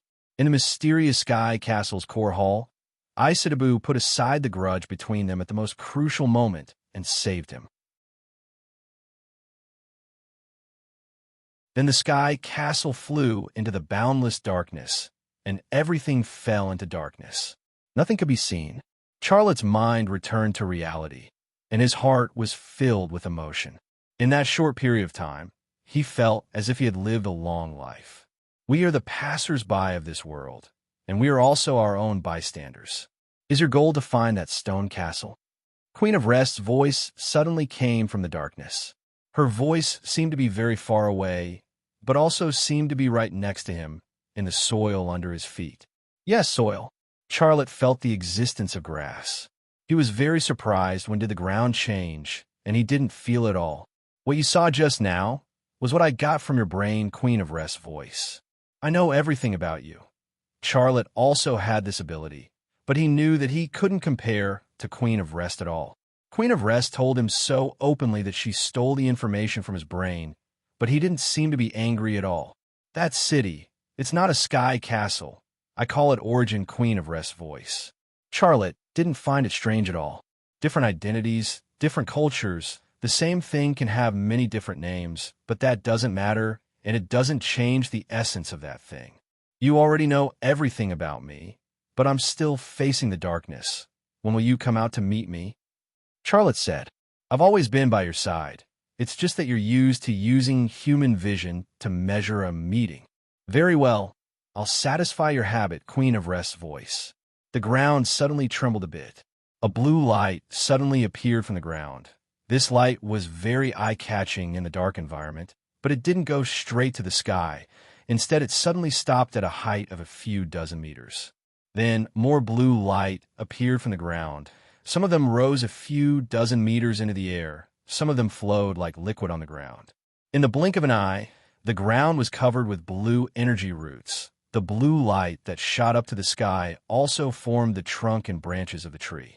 In the blink of an eye, blue leaves sprouted from the bare branches and grew rapidly, turning into broad and thick leaves. The blue energy tree, it appeared in this way. It was right in front of him, but Charlotte felt that it wasn't real and that everything he was experiencing was an illusion. Are you used to me like this? I can feel the confusion in your heart. Queen of Rest's voice came from the energy tree. Charlotte didn't know how to answer this question, but he was really confused. He originally had a lot of questions to ask Queen of Rest, but when he saw this energy tree that was exactly the same as the energy tree in origin, for some reason, all the questions in his heart disappeared, and he didn't know what to say. Talking to a tree, it took a little bit of time to get used to it.